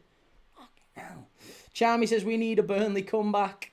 Nah, you're not getting a Burnley comeback. No chance. Liverpool are going to make this 2 or 3. We're going to put a seal on this one. Ball into the box. We need a Liverpool corner here. Let's get a couple of corners, lads. Let's get that corner one finished off.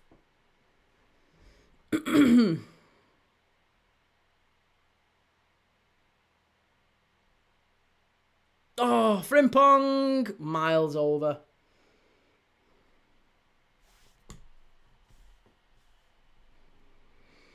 Reminder that Chelsea 1, Brentford 0, Leeds 0, Fulham 0, Liverpool 1, Burnley 0, Sunderland 1, Palace 1, and Tottenham 0, West Ham 1. That is still... Why is West Ham and Spurs, why is it still half-time? Was there a delay in that one or something? Did the game start late? Oh, no.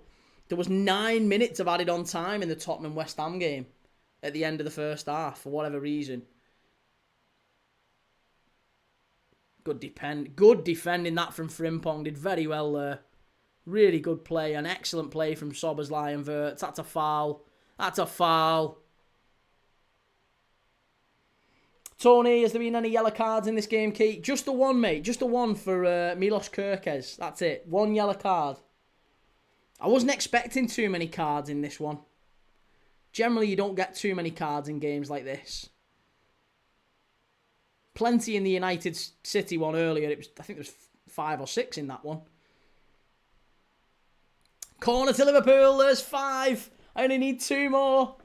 2 more corners and a Burnley shot on target for 57 quid. Whee! Creed, my 10p bet on 8-0 is gone. Could have bought a Freddo in 2004 with that. Good luck with your time machine.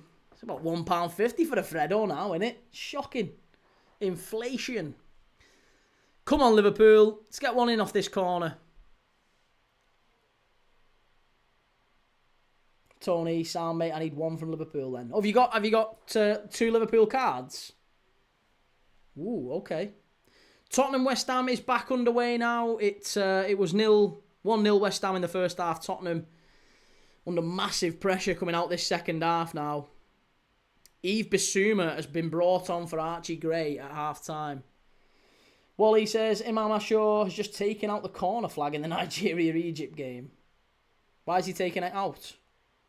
Taking it out as in, like, he's flew into it.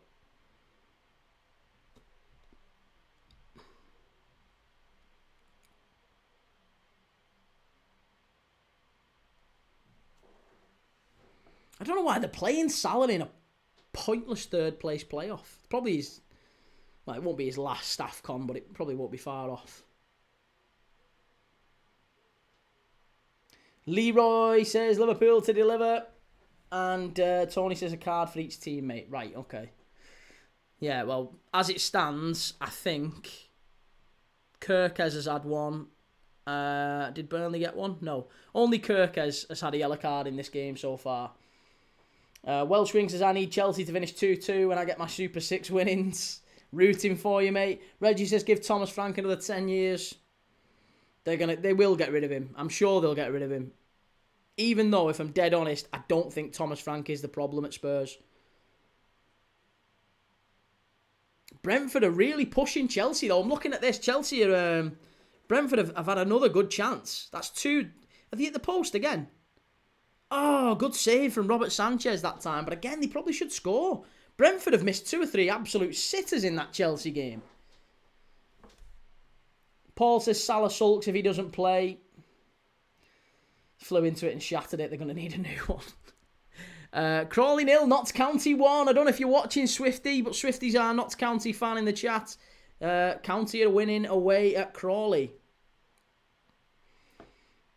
Welsh Wing also need Arsenal to win 3-1 later on. Nah, come on, Forest. Need a Forest win later on in that one. It's 1-1 between Leyton Orient and Reading. Reggie Watts, the problem at Spurs is that they're Spurs, it's in their heritage. Oh, don't say it, mate. Don't be like that. I do think they are a little bit of... There's a little bit of the Southern Everton about Spurs. They've got a very successful nearby neighbour, and it just... yeah. Maybe it's an sort of... not inferiority complex to a degree.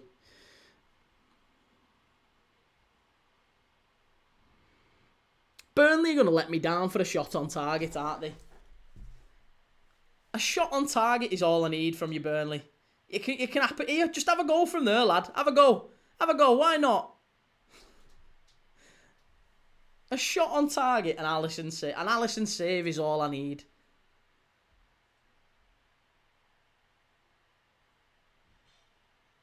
Ball in. Frimpong wrestling with him. Charlton have now gone in front against Sheffield United.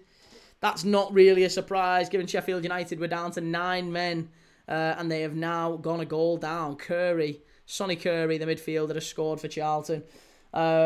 Reggie, you unbanned on TikTok yet? I'll be honest, Reggie, I'm not going on TikTok again. I'm not doing it. I can't be bothered. It's a pain in the arse to set up. You go on.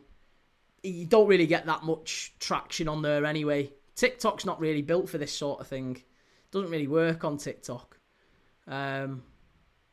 Or at least it doesn't if you've got a... Do you know the nice setup we've got now? Do you know the nice sort of looking setup? Doesn't work on there because it's not full screen, full thing. Doesn't work. On TikTok, it needs to be like that. Needs to be proper fill the screen sort of thing. And you can't do that while you're streaming simultaneously on other places. Or if you can, you need a lot of coin to do it. Yeah, you need a lot of coin.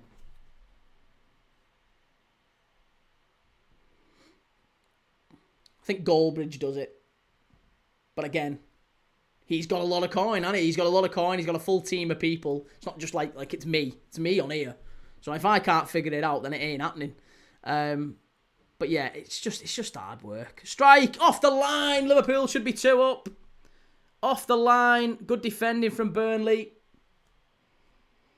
Creed, got to be portrait. If you have a landscape overlay, it doesn't work. That's it. Yeah, that's it. And to be honest, mate, like when we have gone on there, when I have done it as a portrait style, we've broke I've had 2,000 people watching in there. We've had like 2,500 like concurrent viewers. It's been good. It's been busy. But it doesn't work like this. I can't use this overlay, this professional sort of appearance. I can't use this on TikTok. Egyptomicus says, "Where's them Arsenal's fans gone? You're winning 1-0 against Burnley, mate." I know the score's just over here, just there. You can see it, 1-0. It'll change as well if it gets, if anything happens, Liverpool score a second or whatever, it'll change again. Verts, back to Sobersley.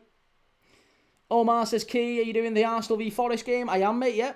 I'll be doing the Arsenal Forest game straight after this one.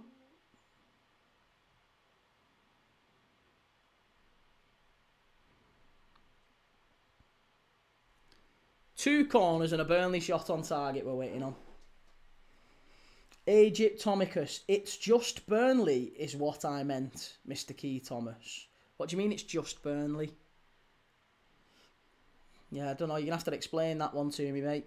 You have to explain that.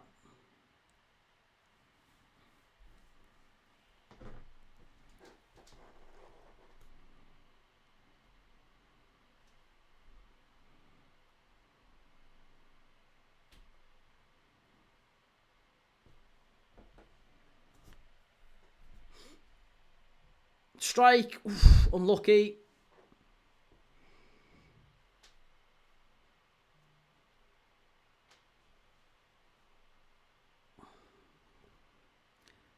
Kanate over to Frimpong. Go on, get down. Get to the byline, lad. Chance. Stood up. Oh, unlucky. Nearly 2. Burnley is a weak club, is what I mean. They're a weak club. By what metric? Our Burnley a weak club? That's an interesting point of view, isn't it? Burnley are a weak club. Why are they a weak club, mate? Why do you think they're a weak club? Hey, Burnley fans, if you got an Arsenal fan here saying you're a weak club.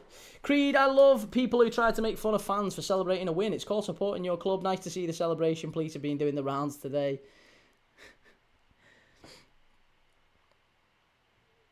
But to be honest, I don't understand why they're digging out Burnley. Why are they having a pop at Burnley? Cleared away. Another Liverpool corner though. That's a result. One more corner, one Burnley shot on target, please. Come on. Welsh Wing says, would you rather eat the hottest curry in the world and have to finish it, or watch Arsenal win the quadruple with every goal for the rest of the season being set pieces? Fuck me, that would be hard work. I'd definitely choose the curry. 100% the curry. Give me the curry every single day of the week and twice on Sunday before I have to watch that set piece FC nonsense again. It's diabolical. It's not football. It ain't football. I don't know what they're playing. They're very good at it. They're very, very good at it. I don't know what they're playing, though, but it ain't football.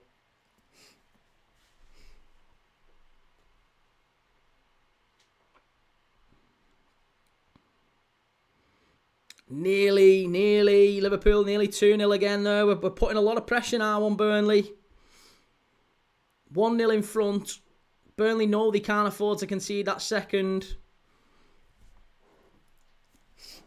John Gaming says Liverpool is cooking this match, and Buzzer says Anthony will get the shot on target. We need that. Egyptomica says the irony, man. How many times have you given Arsenal stick because they win games by tight margins? No, not by tight margins, just by set pieces. Just set pieces. Yeah. I've only given Arsenal stick, by the way. I've never given Arsenal stick for their quality, just for their style of play. Yeah, it's not to my liking. That's it. Different strokes for different folks, eh, mate? That's all. Everyone likes what they like. Arsenal will love anything because they've not won anything in a long time, and that's fine. But for me, I don't enjoy it. It's awful. It's terrible. Welsh Wing, you'd really rather suffer physically on your face and mouth. Yes, and everywhere else, because let's be honest, if you consume a curry, it ain't just your face and mouth, is it? Egyptomica says, did we not dominate Chelsea? No, you didn't dominate Chelsea. Chelsea gave you 2 goals. What are you talking about? They literally handed you 2 goals. You started with a 2-goal head start in that Chelsea game. And you still nearly threw it away. Reggie, 6 points for now. Need to beat Forest for 9. And then if Villa win it, it goes back to 6 anyway. Well, imagine a world, yeah. Imagine a world where Villa win tomorrow and Forest have somehow managed to get a win today. Title race very much on, but it's not between the 2 teams we thought. Everyone thought before the season, Liverpool and City. Now, Arsenal and Villa. Two teams coming from nowhere. Not won a title in decades, either of them. And 2 surprise teams coming in. 2 surprise teams coming in hot.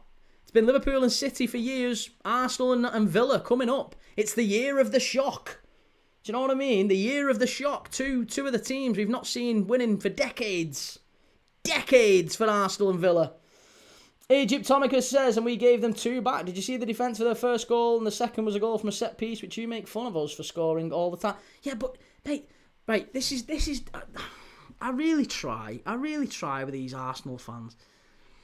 There's nothing wrong with scoring a set piece. Nothing wrong at all. Nothing. Set piece goals on their own inherently are fine. They're part of the game. Surely you can appreciate the difference between percentage of set piece goals that Arsenal score and actual just a set piece goal. You can score a set piece goal. There's nothing wrong with a set piece goal. It's just that the vast majority of Arsenal's breakthrough goals, first goals in the game, are set pieces. Burnley are in. Burnley are in. Good. Oh, my God, Canate, you absolute numpty. He's trying to sabotage us here. It was very nearly 1-1. Canate has just smashed it straight at Alisson. It was almost good defending from Canate, that. Oh, my God. What the hell did Canate do there? It's going to be a corner kick to Burnley. Sweet Lord. What is he doing? Do you know what? To look at that, you would think that's sabotage, isn't it? That is sabotage from Canate. That is absolute sabotage. He's literally kicked that straight at Alisson. That's a shot on target. In anybody's book. Come on, Burnley, says Life of Justin. Omar says, 3-star says, nothing is nailed on tonight for Arsenal. We have beat you before. We can beat you again. Ask Key our team play against the top 6 clubs. Very true. Yeah, very true. Sheffield Wednesday 0, Portsmouth 1. Burnley with the ball in, straight out of play. Poor that. Very poor. Very, very poor. What the hell are Liverpool doing at the minute? I'm telling you, we've threw it away here. We've threw it away in the sense of we should have been 2-0 up with the penalty and everything. We should have been 2-0 up at that point. But we're letting Burnley back in the game. You can see it. We're letting them back in the game. Canate has just had an absolute brain fart there. It's an absolute head fart from Canate. What are you doing? And now we're messing around with it at the back. Oh, no. What are you doing, lads? Why are you messing about with it? Silly. Silly. We're in control of the game. What are you doing? Oh, I can see the direction of travel. It's very much like Wolves again. Florentino, they're in. Keep them out. Fucking hell, they've done it. It's 1-1. I told you that was coming. I told you that was coming.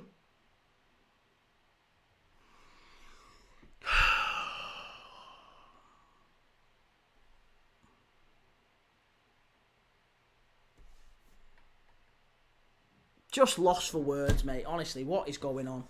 What is happening?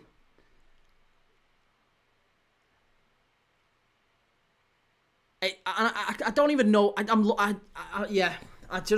know. Burnley. It's a good ball through, but Canate, mate, come on. Come on. Gotta get tighter there. You give the ball away first off and then you're giving them that much space. He's gonna put it in the bottom corner. Of course he is. Of course he is.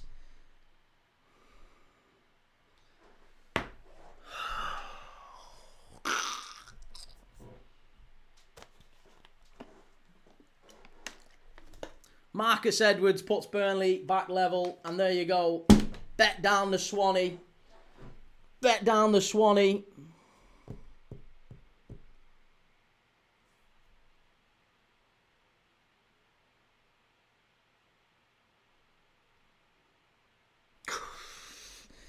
Listen, we make hard work of it every week. Every single week.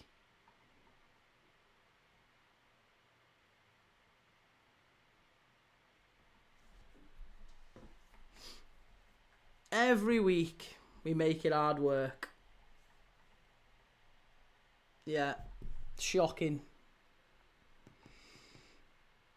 Nathan Brown slot out. Shut up, Nathan. Come on, mate. Don't be like that. Don't be like that. Nobody wants slot out. Again, there'll be plenty of you say... Do you know what the crazy thing is? This is the one argument. Every single time a Liverpool fan says to me, slot out. The one argument that you just it's an immediate fly in the soup. They don't know how to combat it. How many players do you think we need this summer? Ask them. Ask them. Every single time you say to a Liverpool fan, how many players do you think we need this summer? To get back up there, to sort of be competing again with Arsenal and City and Villa and get back up amongst it, really be amongst it again. How many players do you think we need this summer? Every single one will tell you they need about 4, 5, 6, maybe even more. But a minimum of 5, right? I've not seen anyone say that we need any less than like 4 or 5.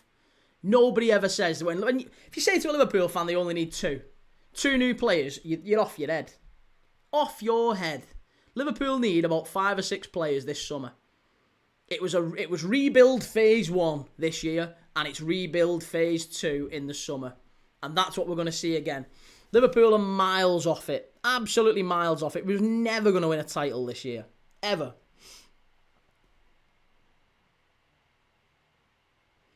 Andy, slot in. Absolutely slot in. Slot in. Very much slot in. Any Liverpool fan professing to be slot out at this moment is reactionary garbage. And also, not just reactionary garbage, usually just a bait. It's usually just rage bait. Let's just rage bait and say slot out because it gets clicks. Yeah, of course it does. Of course it does. But you ask him how many. Ask how many players you think Liverpool need this summer. It's always 4 or 5. Spurs have gone back level. Spurs 1. West Ham 1. Liverpool have got 20 minutes to avoid a painful draw again here.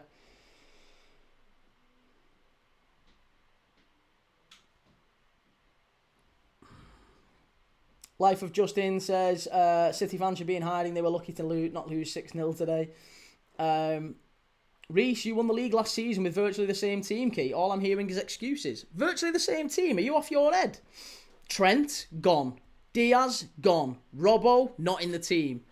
There's 3, right? Then you've got Jota, left. Darwin Núñez, left. We've got Mick Kwanzaa, left. There's loads of players in that squad. There's like 7 or 8 players in that Liverpool team who were in the league who won the league with us last season who aren't there. Aren't there. We signed a load of kids. We basically sold 6-7 title winners and signed a load of kids. And the kids, by the way, who we have signed, one of them broke his leg, basically, or did his knee on his debut, out for the season.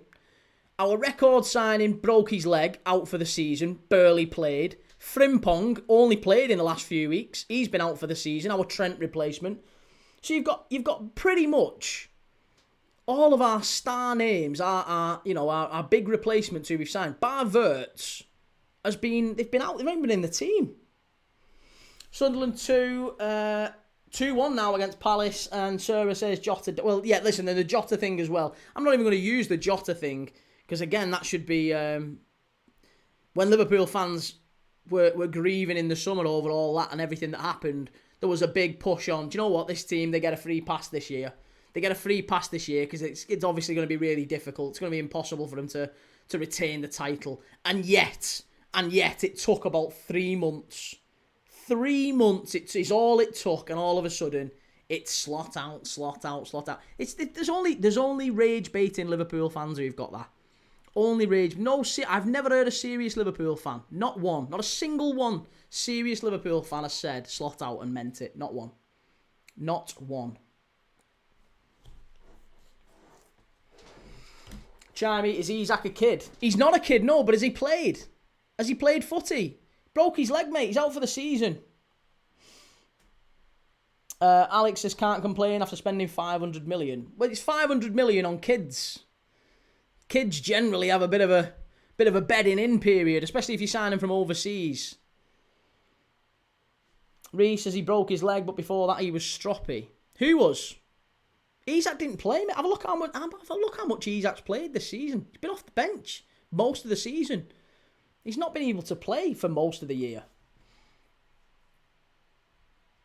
Alex, injuries excuse weren't allowed for Arsenal last season. What do you mean the injuries excuse weren't allowed for Arsenal last season?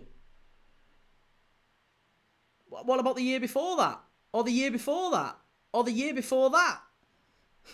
Arsenal, the excuse for Arsenal wasn't injuries. The excuse for Arsenal is they're just not good enough. They're not good enough. They've never been able to be in a title race and win a title race. They've never been able to do it for 20 odd years, and they're not going to do it again this year. It doesn't matter. Even if they win it, they've not been in a title race, have they? It's been a procession. An absolute procession. Welsh Wing, 2 of my Liverpool friends wanted Slot out after PSV. I'll be honest, mate. They're not very intelligent. Reactionary nonsense, that. Reactionary nonsense. Paul says Slot should be put in stocks and have shit thrown at him. It's one way of looking at it. It's one way of dealing with the problem. Barnsley 1, Blackpool 1. Ashley Fletcher scored. Voltal says Key Thomas talking about Arsenal when you can't even beat Burnley. Again, mate, we're in the... I mean, still 20 minutes left to go, so I wouldn't get ahead of yourself. Reggie says Arsenal were only supposed to be in the title race last year. To be fair, injuries killed us. You were only supposed to be in a title race last year. I don't remember getting that memo. Only last year.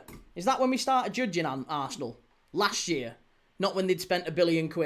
Not right, okay. Last year makes sense. Mohamed Yassine says it's crazy how we can only keep a clean sheet against Arsenal. It's baffling, innit? Yeah. Clean sheet against Arsenal, clean sheet against Real Madrid, clean sheet away at Inter Milan. Burnley. Standard Liverpool. Creed, my uncle has a season ticket at Anfield, and even after today, he'll still be slotting. He won the league, for God's sake. Can't sack him for at least until next Christmas. And Reggie, the years before, we were massively overpowered with the squad we had. I honestly believe, mate, I think that Arsenal absolutely had to win it this year because of the squad you've got. It's a 1 in a billion squad. That squad gets dismantled this season, this summer. Arsenal's squad is not the same after this summer, I'm telling you. Next season, you're going to really, not struggle, but the players that you've got in backup, they're not going to accept being backup. Like, Trossard's going to go. He's been a match winner for you this season. Martinelli probably goes. He's been a match winner for you this season. Gyökeres, Havertz, Jesus. They've all played their part. Havertz maybe less so, but you know what I mean? You've got immense strength in depth there up front. They're not all going to stay. You've got Saka, Madueke, and you've got Wanyuri on the right. Again, at least one of them goes. Probably Wanyuri. So you've lost a key young player there. Then you've got at the left, you've got Calafiori, Hincapié, Lewis Skelly. Lewis Skelly almost certainly goes. So there's another one. Midfield area, wouldn't be surprising at all if we saw one of the midfielders move on, whether that's Marino, and again, we know how big of a player he's been. Odegaard, Eze's not getting a kick. There's all this sort of stuff. To factor in. And I think if Eze's not getting a kick, he doesn't go to the World Cup. If he doesn't go to the World Cup, he ain't going to be happy. And if he ain't happy, then he probably leaves. Norwich now 2-1 in front against Wrexham.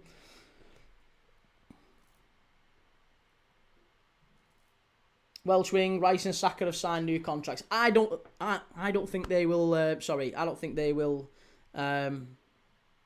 go anywhere. Rice and Saka are fine. They'll stay. They're your absolute staples. They're going nowhere. David Raya, Rice, Saka, probably Gabriel and Saliba. They stay. But I'm talking. We know a squad. Squad generally is what wins you a title, isn't it? Let's be honest. It's not the first 11. Liverpool's first 11, if it's all fit, Liverpool's first 11 against City's first 11 and Arsenal's first choice 11, there's probably much for muchness. There's not an awful lot between the first 11. The fact is, it's beyond that. That's when it starts to become a real problem. The squad depth. Corner, Soboslai, unlucky. Alex says, think they'll all be happy with at least a league trophy in their hands this season. Oh, absolutely they will. Of course they will. Yeah, absolutely. Of course he will. They'll be delighted with it. Of course, you'll always be delighted with the league championship. How you win it is irrelevant. But, like I said, Arsenal won't be remembered as winning it. They won't be remembered as great champions in this one. I think based purely off... Oh, is that going to count? Ekatiki, what for offside? Chelsea now 2-0 up against Brentford. Yeah, they won't be remembered as great champions in terms of the style of play. You've got to generally retain a title to be remembered as great champions. Arsenal PL says, why Liverpool don't just score set pieces like we do? Okay, there's a question. Welsh Wing, Liverpool need a defender though. We do. We 100% need at least one, if not, well, 2 or 3 in my opinion. 2 or 3. That's why we was never likely to challenge this season. Tech time! Always talking about Arsenal. Weirdo. Is it weird to talk about Arsenal? Is it weird to talk about the team at the top of the table? That's weird. Okay, I'll take that on board, mate. I didn't think it was weird to talk about Arsenal, especially when we're watching Arsenal in like 30 minutes' time. Is it alright if we have a chat about him? Is it okay? Is it alright if we have a chat? Alex says Liverpool won the league comfortably and now 14 points off the top. Not great champions at all. No, we're not. Absolutely. Not great champions. This, like I said, last season Arsenal fans gave us a lot of stick for winning the title without really any competition. And now Arsenal are doing the same thing. It's exactly the same. There's not been a title race for a good few years. Arsenal haven't won a title race. Liverpool haven't won a title race since probably the Jurgen Klopp one in 2019-20. So yeah, there's not really been a title race of note.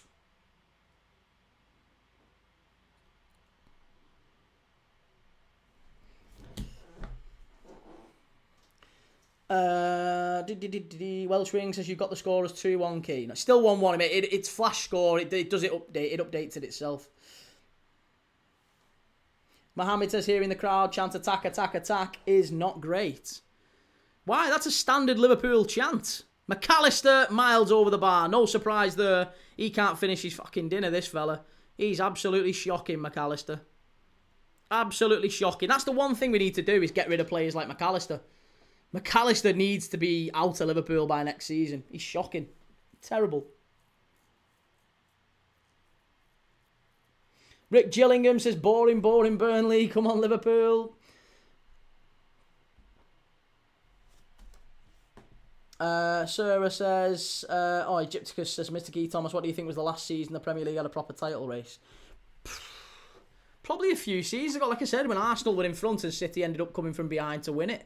And then the Liverpool one a few years before that. I think Liverpool had 2 or 3 with City. So yeah, generally it's been ones involving City where City have won. Shannon Adams, is Salah in the squad? No, Salah is in Morocco playing for Egypt right now in the 3rd place playoff. He is playing for Egypt against Nigeria in the 3rd place playoff. Josh Edwards says, to be honest, mate, I think we'll probably see MLS, Wanjeri, Jesus, Martinelli. The rest will probably stay put. If we do win the league, wouldn't surprise me if Saliba moved to Real Madrid next summer. I don't think Real Madrid buy... Unless Saliba's not signed a new contract, that's a very Real Madrid thing to do. If he leaves on a free. But yeah, no, I think Arsenal they'll lose a lot of that squad depth. The big squad depth that Arsenal have got, which makes it so inevitable that they do win the league. Oh, come on. It's that ends up being the reason Arsenal win the league. It's because you've got the depth beyond the first 11 that Liverpool and City don't have.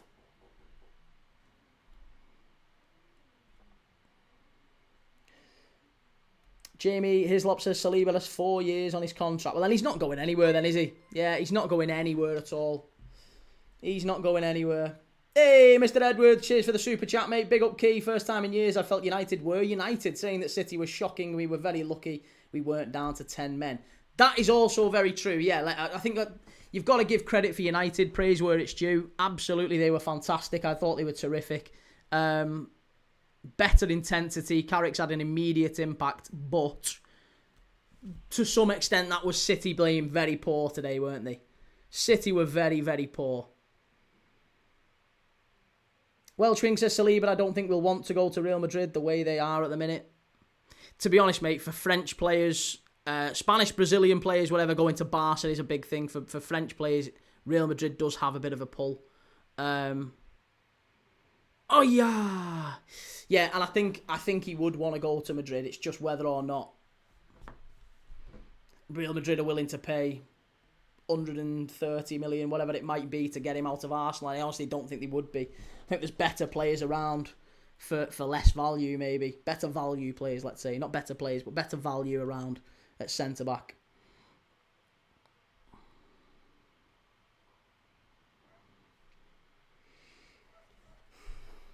Reggie says Arsenal have managed contracts very well in the last few years. Well, they got criticism, didn't they, for that not that long before. under Arsene Wenger, there was a lot of talk about Arsenal being kind of a bit lax and a bit haphazard with contracts and letting players leave on a free. And you know, they got a lot of criticism for how they manage contracts, but I agree. Yeah, they've managed them quite well. Saliba would be 140 million minimum. They wouldn't pay it. They won't pay it. There's better value available elsewhere. You're not going to go and pay 140 million for Saliba. No chance. Not a chance. Poor strike from distance from Liverpool. Still 1-1. 2-1 to Sunderland in the game at Stadium of Light. 2-1. Tottenham 1, West Ham 1, Leeds 0, Fulham 0, Chelsea 2, Brentford 0. Daniel says City was poor, but I think that's because we made them poor, to be honest.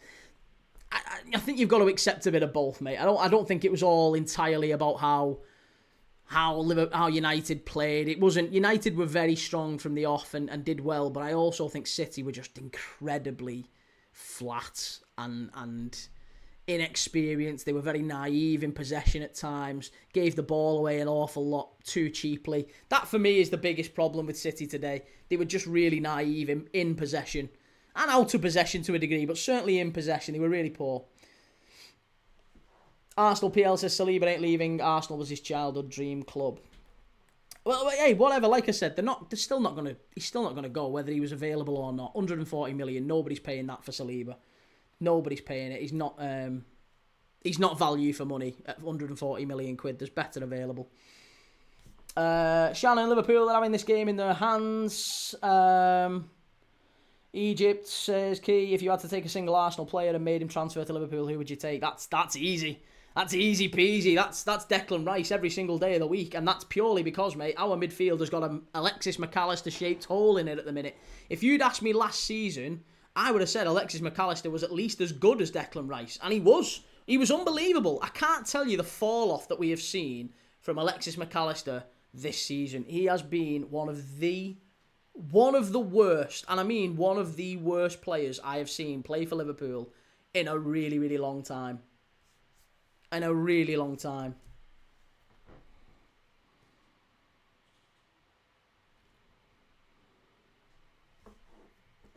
Welsh Wing, I think United smashed Liverpool at Old Trafford the way Liverpool are playing right now. James says flat naive and bottling the title. True enough. Gabriel is better than Saliba. Arsenal fans don't always agree on that. Vosh Styler says Sobbo might have cost us. Should have gone down there again. That should have been a penalty. Szoboszlai's had a shocker the last couple of weeks. Wally T's is Isak value for 200 million? Why who's paid 200 million for Isak?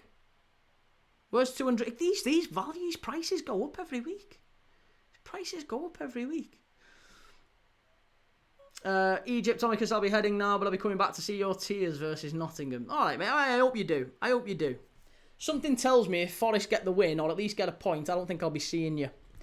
Chimey worse than Gerrard. Not quite, no. Daniel says, where do you think Spurs will finish at the end of the season? It depends what happens between now and the end of the season. If Thomas Frank ends up getting sacked, it could get worse before it gets better. If they manage to stick with Thomas Frank, I think they actually end up turning things around. I think that there's a chance that Spurs could possibly... I don't know, mate. I feel like Spurs are not that far away from... I know they're drawing with West Ham at home at the minute, and you look and think, it's not good enough. But they're still only like 6-7 points off Europe. 6-7 points is two or three games, that, mate. 2 or 3 games, and they can be right up there. It only takes... That's the beauty of the Premier League at the minute, is it literally takes a run of 3 games. You win 3 games, that's it. You're back up in the European places, or you lose 3 games, you're right back down there. So it's one of them. It doesn't matter where they are in the table. Yeah, 13th in the table they are at this moment in time. But all it takes is a couple of wins. 2 or 3 wins. 2 or 3 wins, and they'll be right back in amongst it. They've got Burnley. They've got these at Turf Moor next. Charles Murphy says, banging on about Arsenal. Saliba's at least worth double the Van Dijk transfer fee from Southampton. The difference is, mate, this is the thing, right? So the difference is, people wanted to pay the Van Dijk fee. Van Dijk was exceptional value from Southampton. We ripped Southampton off for 75 million quid, right? No one's paying whatever you want for Saliba. No one's paying it. That's why he'll stay. He will stay. He'll stay because no one's going to pay it. No one would be interested in paying whatever you want to charge for Saliba. He ain't going to pay it. Not a chance.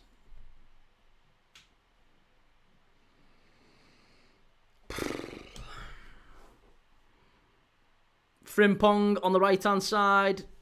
Come on, Liverpool. Charles says, what merits gave Van Dijk that value at Southampton that Saliba doesn't have now? Well, you said at least double. He's worth at least double the Van Dijk transfer fee. And I'm not even saying I disagree with you, mate. In the modern day, he probably is. He probably is worth 140, 50 million, whatever it might be.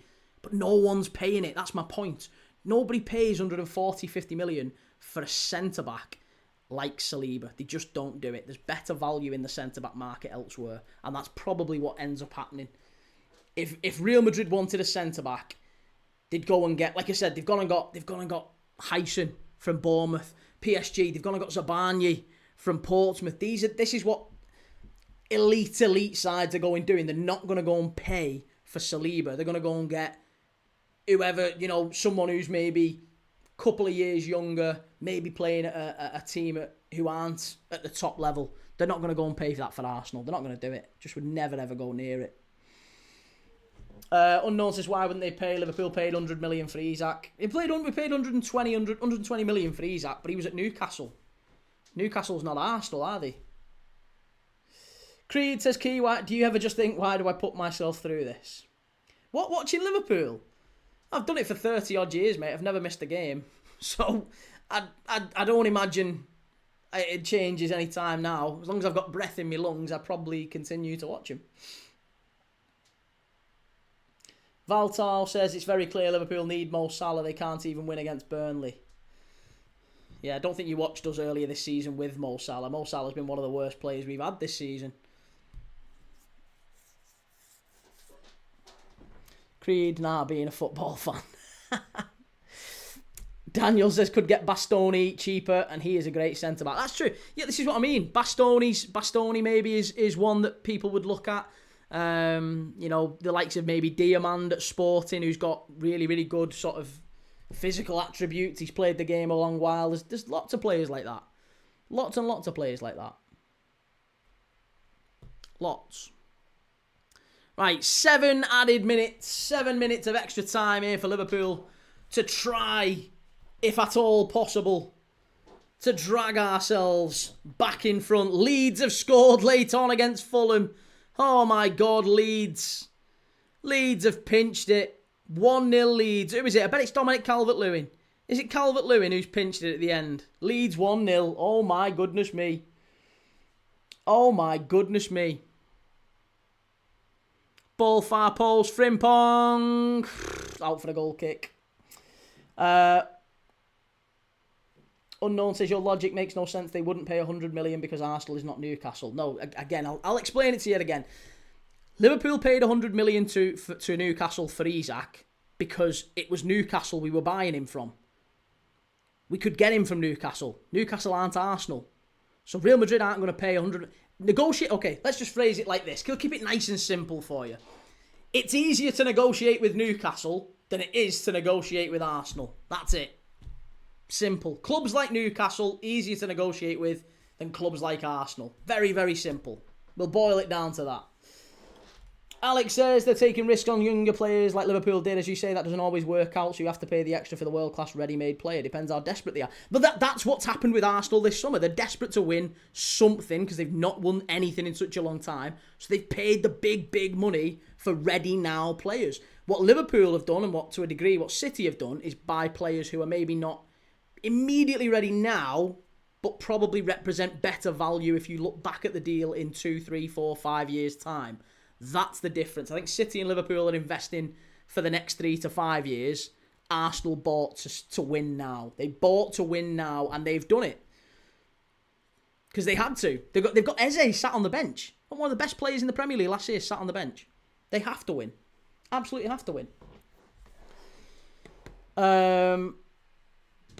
Daniel, unless you're Chelsea, they seem to have a good relationship with Arsenal. Jim Melton says Isak isn't ready now. He's a ready now signing, but he hasn't been ready because obviously he broke his frigging leg.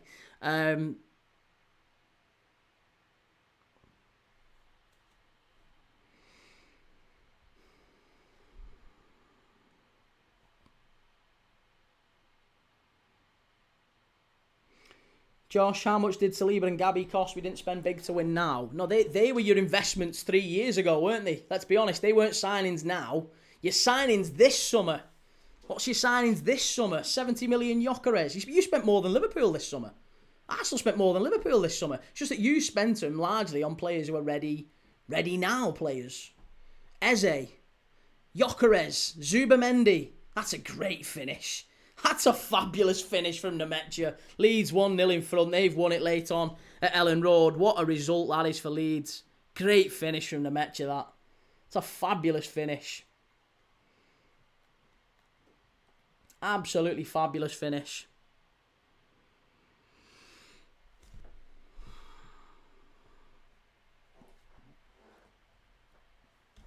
Reggie says, some of the Arsenal fans that come in here give us a bad rep, I swear. Mate, listen, a lot of them are kids. A lot of them are just kids. They come in and they say what they need to say and they move on. If they want to have a proper conversation, as you know, Reggie, if you want to have a proper chat, a proper conversation, I'll have a chat about anything with anyone. David says, I think 4th to 11th is open season. I agree with that, David. I don't think Liverpool are assured at 4th. So as I said, it isn't that the top teams can beat the lower teams anymore, as we are seeing on any day. I think Liverpool are. I think Liverpool over the course of the season. I'm hoping we get something done in January. I'm really hoping we've got to. I think it'll be borderline negligence from the board. Again, the board have sold Arne Slot down the river, to be honest, this season. But I think if the board don't give him anything this summer, then yeah, we're in real trouble in terms of maybe not hitting that. Oh, goodness me. Jim says Reggie Watts is a Liverpool fan or a Spud. He's not, Jim. No, he's an Arsenal fan. He's a lifelong Arsenal fan. Liam, are you watching the Arsenal game, Key? I am, mate, yeah. I absolutely am.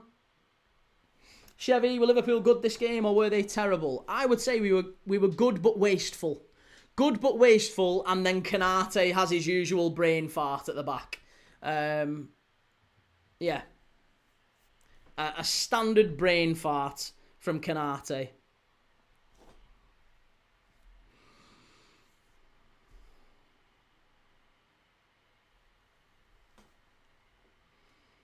Alex says, sold him down the river by giving him 500 million. We didn't give him 500 million. Again, mate, Alex, you've got a clear misunderstanding of how the Liverpool transfer system works. The manager's not had a penny. The manager doesn't get a penny. The manager gets players to work with.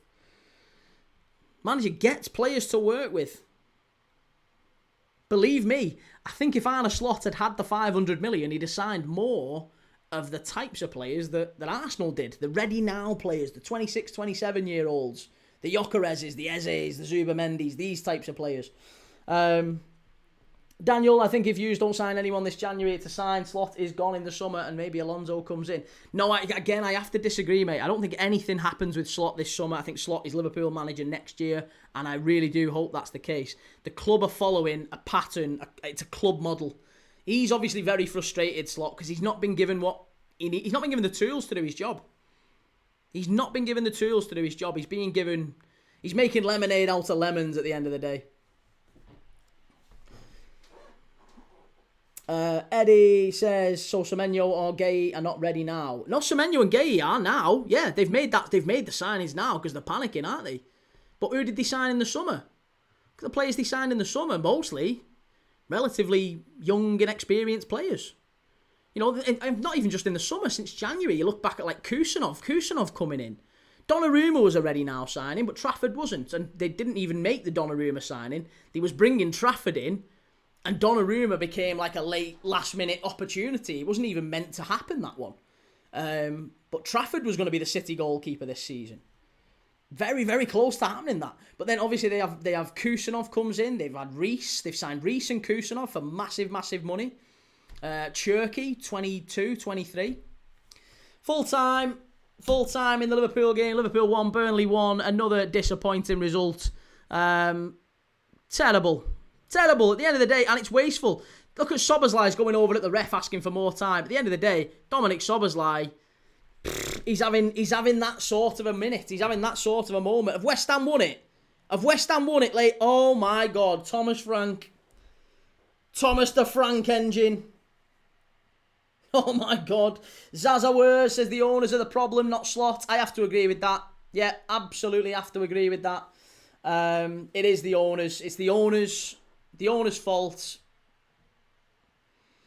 David says, I also think that Arsenal had to buy this year because of the injuries we've had over the past 3 seasons. We had injuries and our young players matured. Gabby, Saliba. Absolutely. Yeah. Couldn't agree more with that. Red Rebellion, it's what happens if you can't take your chances. Agreed with that. Kern says, without Donnarumma today, United win 4-0 minimum. Yeah, they wiped the floor with City, didn't they? Donnarumma had made a couple of very big saves. Why are Spurs protesting here? What's he having a go at him for? What's he having a go at him for? It's Callum Wilson.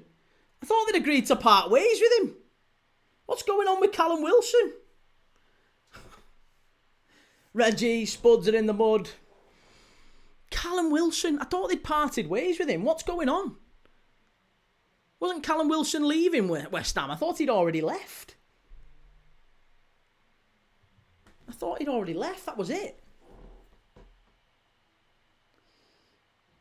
All right, well, Chelsea have beaten Brentford.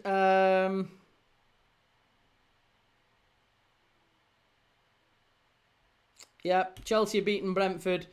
As it stands, Liverpool remain in 4th spot, but we are only 1 point ahead of Manchester United. Wally, Liverpool's mighty unbeaten run extended. That's it.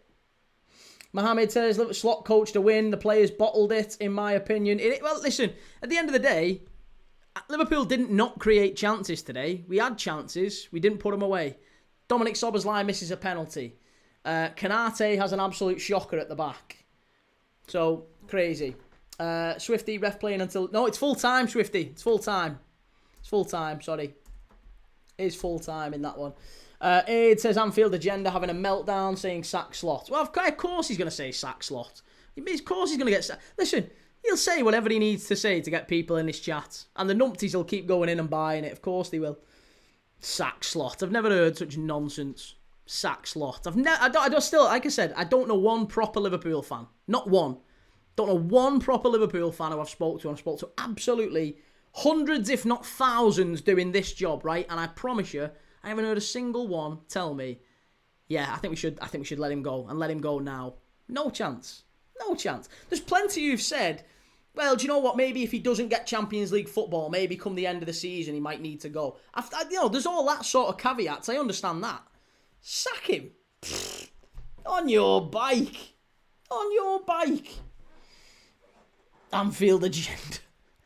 Andy says, what a win that was for them. Yeah, great win for West Ham at Spurs. And Thomas Frank, I think, is going to be really he's going to be finding it difficult.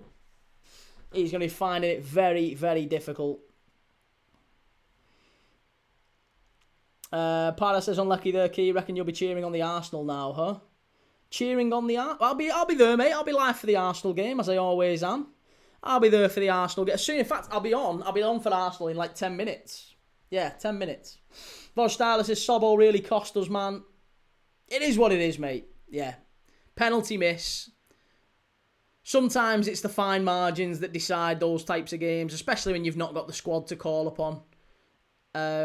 We know that we're light. We know that we're stretched. And it's going to be a difficult, very, very difficult final few months of the season unless we somehow manage to get someone in January. We need at least 1 or 2 signings in January. Something tells me I don't think we get any of them. Para says, get your break, lad. You deserved it. Enjoyable stream. Cheers, Para. Thank you very much, mate. You can come back. We like you. You're all right. Came in hot. You're all right.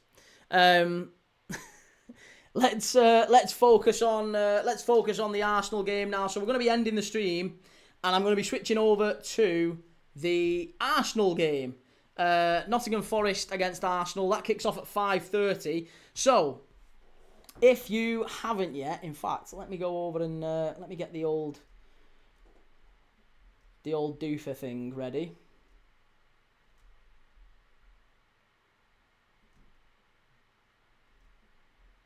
Don't forget, if you're new around here and you haven't yet, do 2 things for me if you can. Hit the like button for one, and then subscribe, please, for more of these streams. If you like these sorts of streams, hit the like button, hit subscribe. I am live every single day watching games of football. Not just Liverpool. We watched Liverpool, we watched Man United earlier today. We're going to be watching Arsenal. But tomorrow, we've got another 3 games. So we're here again tomorrow. 3 big games. Wolves v Newcastle. We'll be talking through what all of that means at the bottom of the table. Plus for Newcastle, could that mean they maybe have a late run at Europe?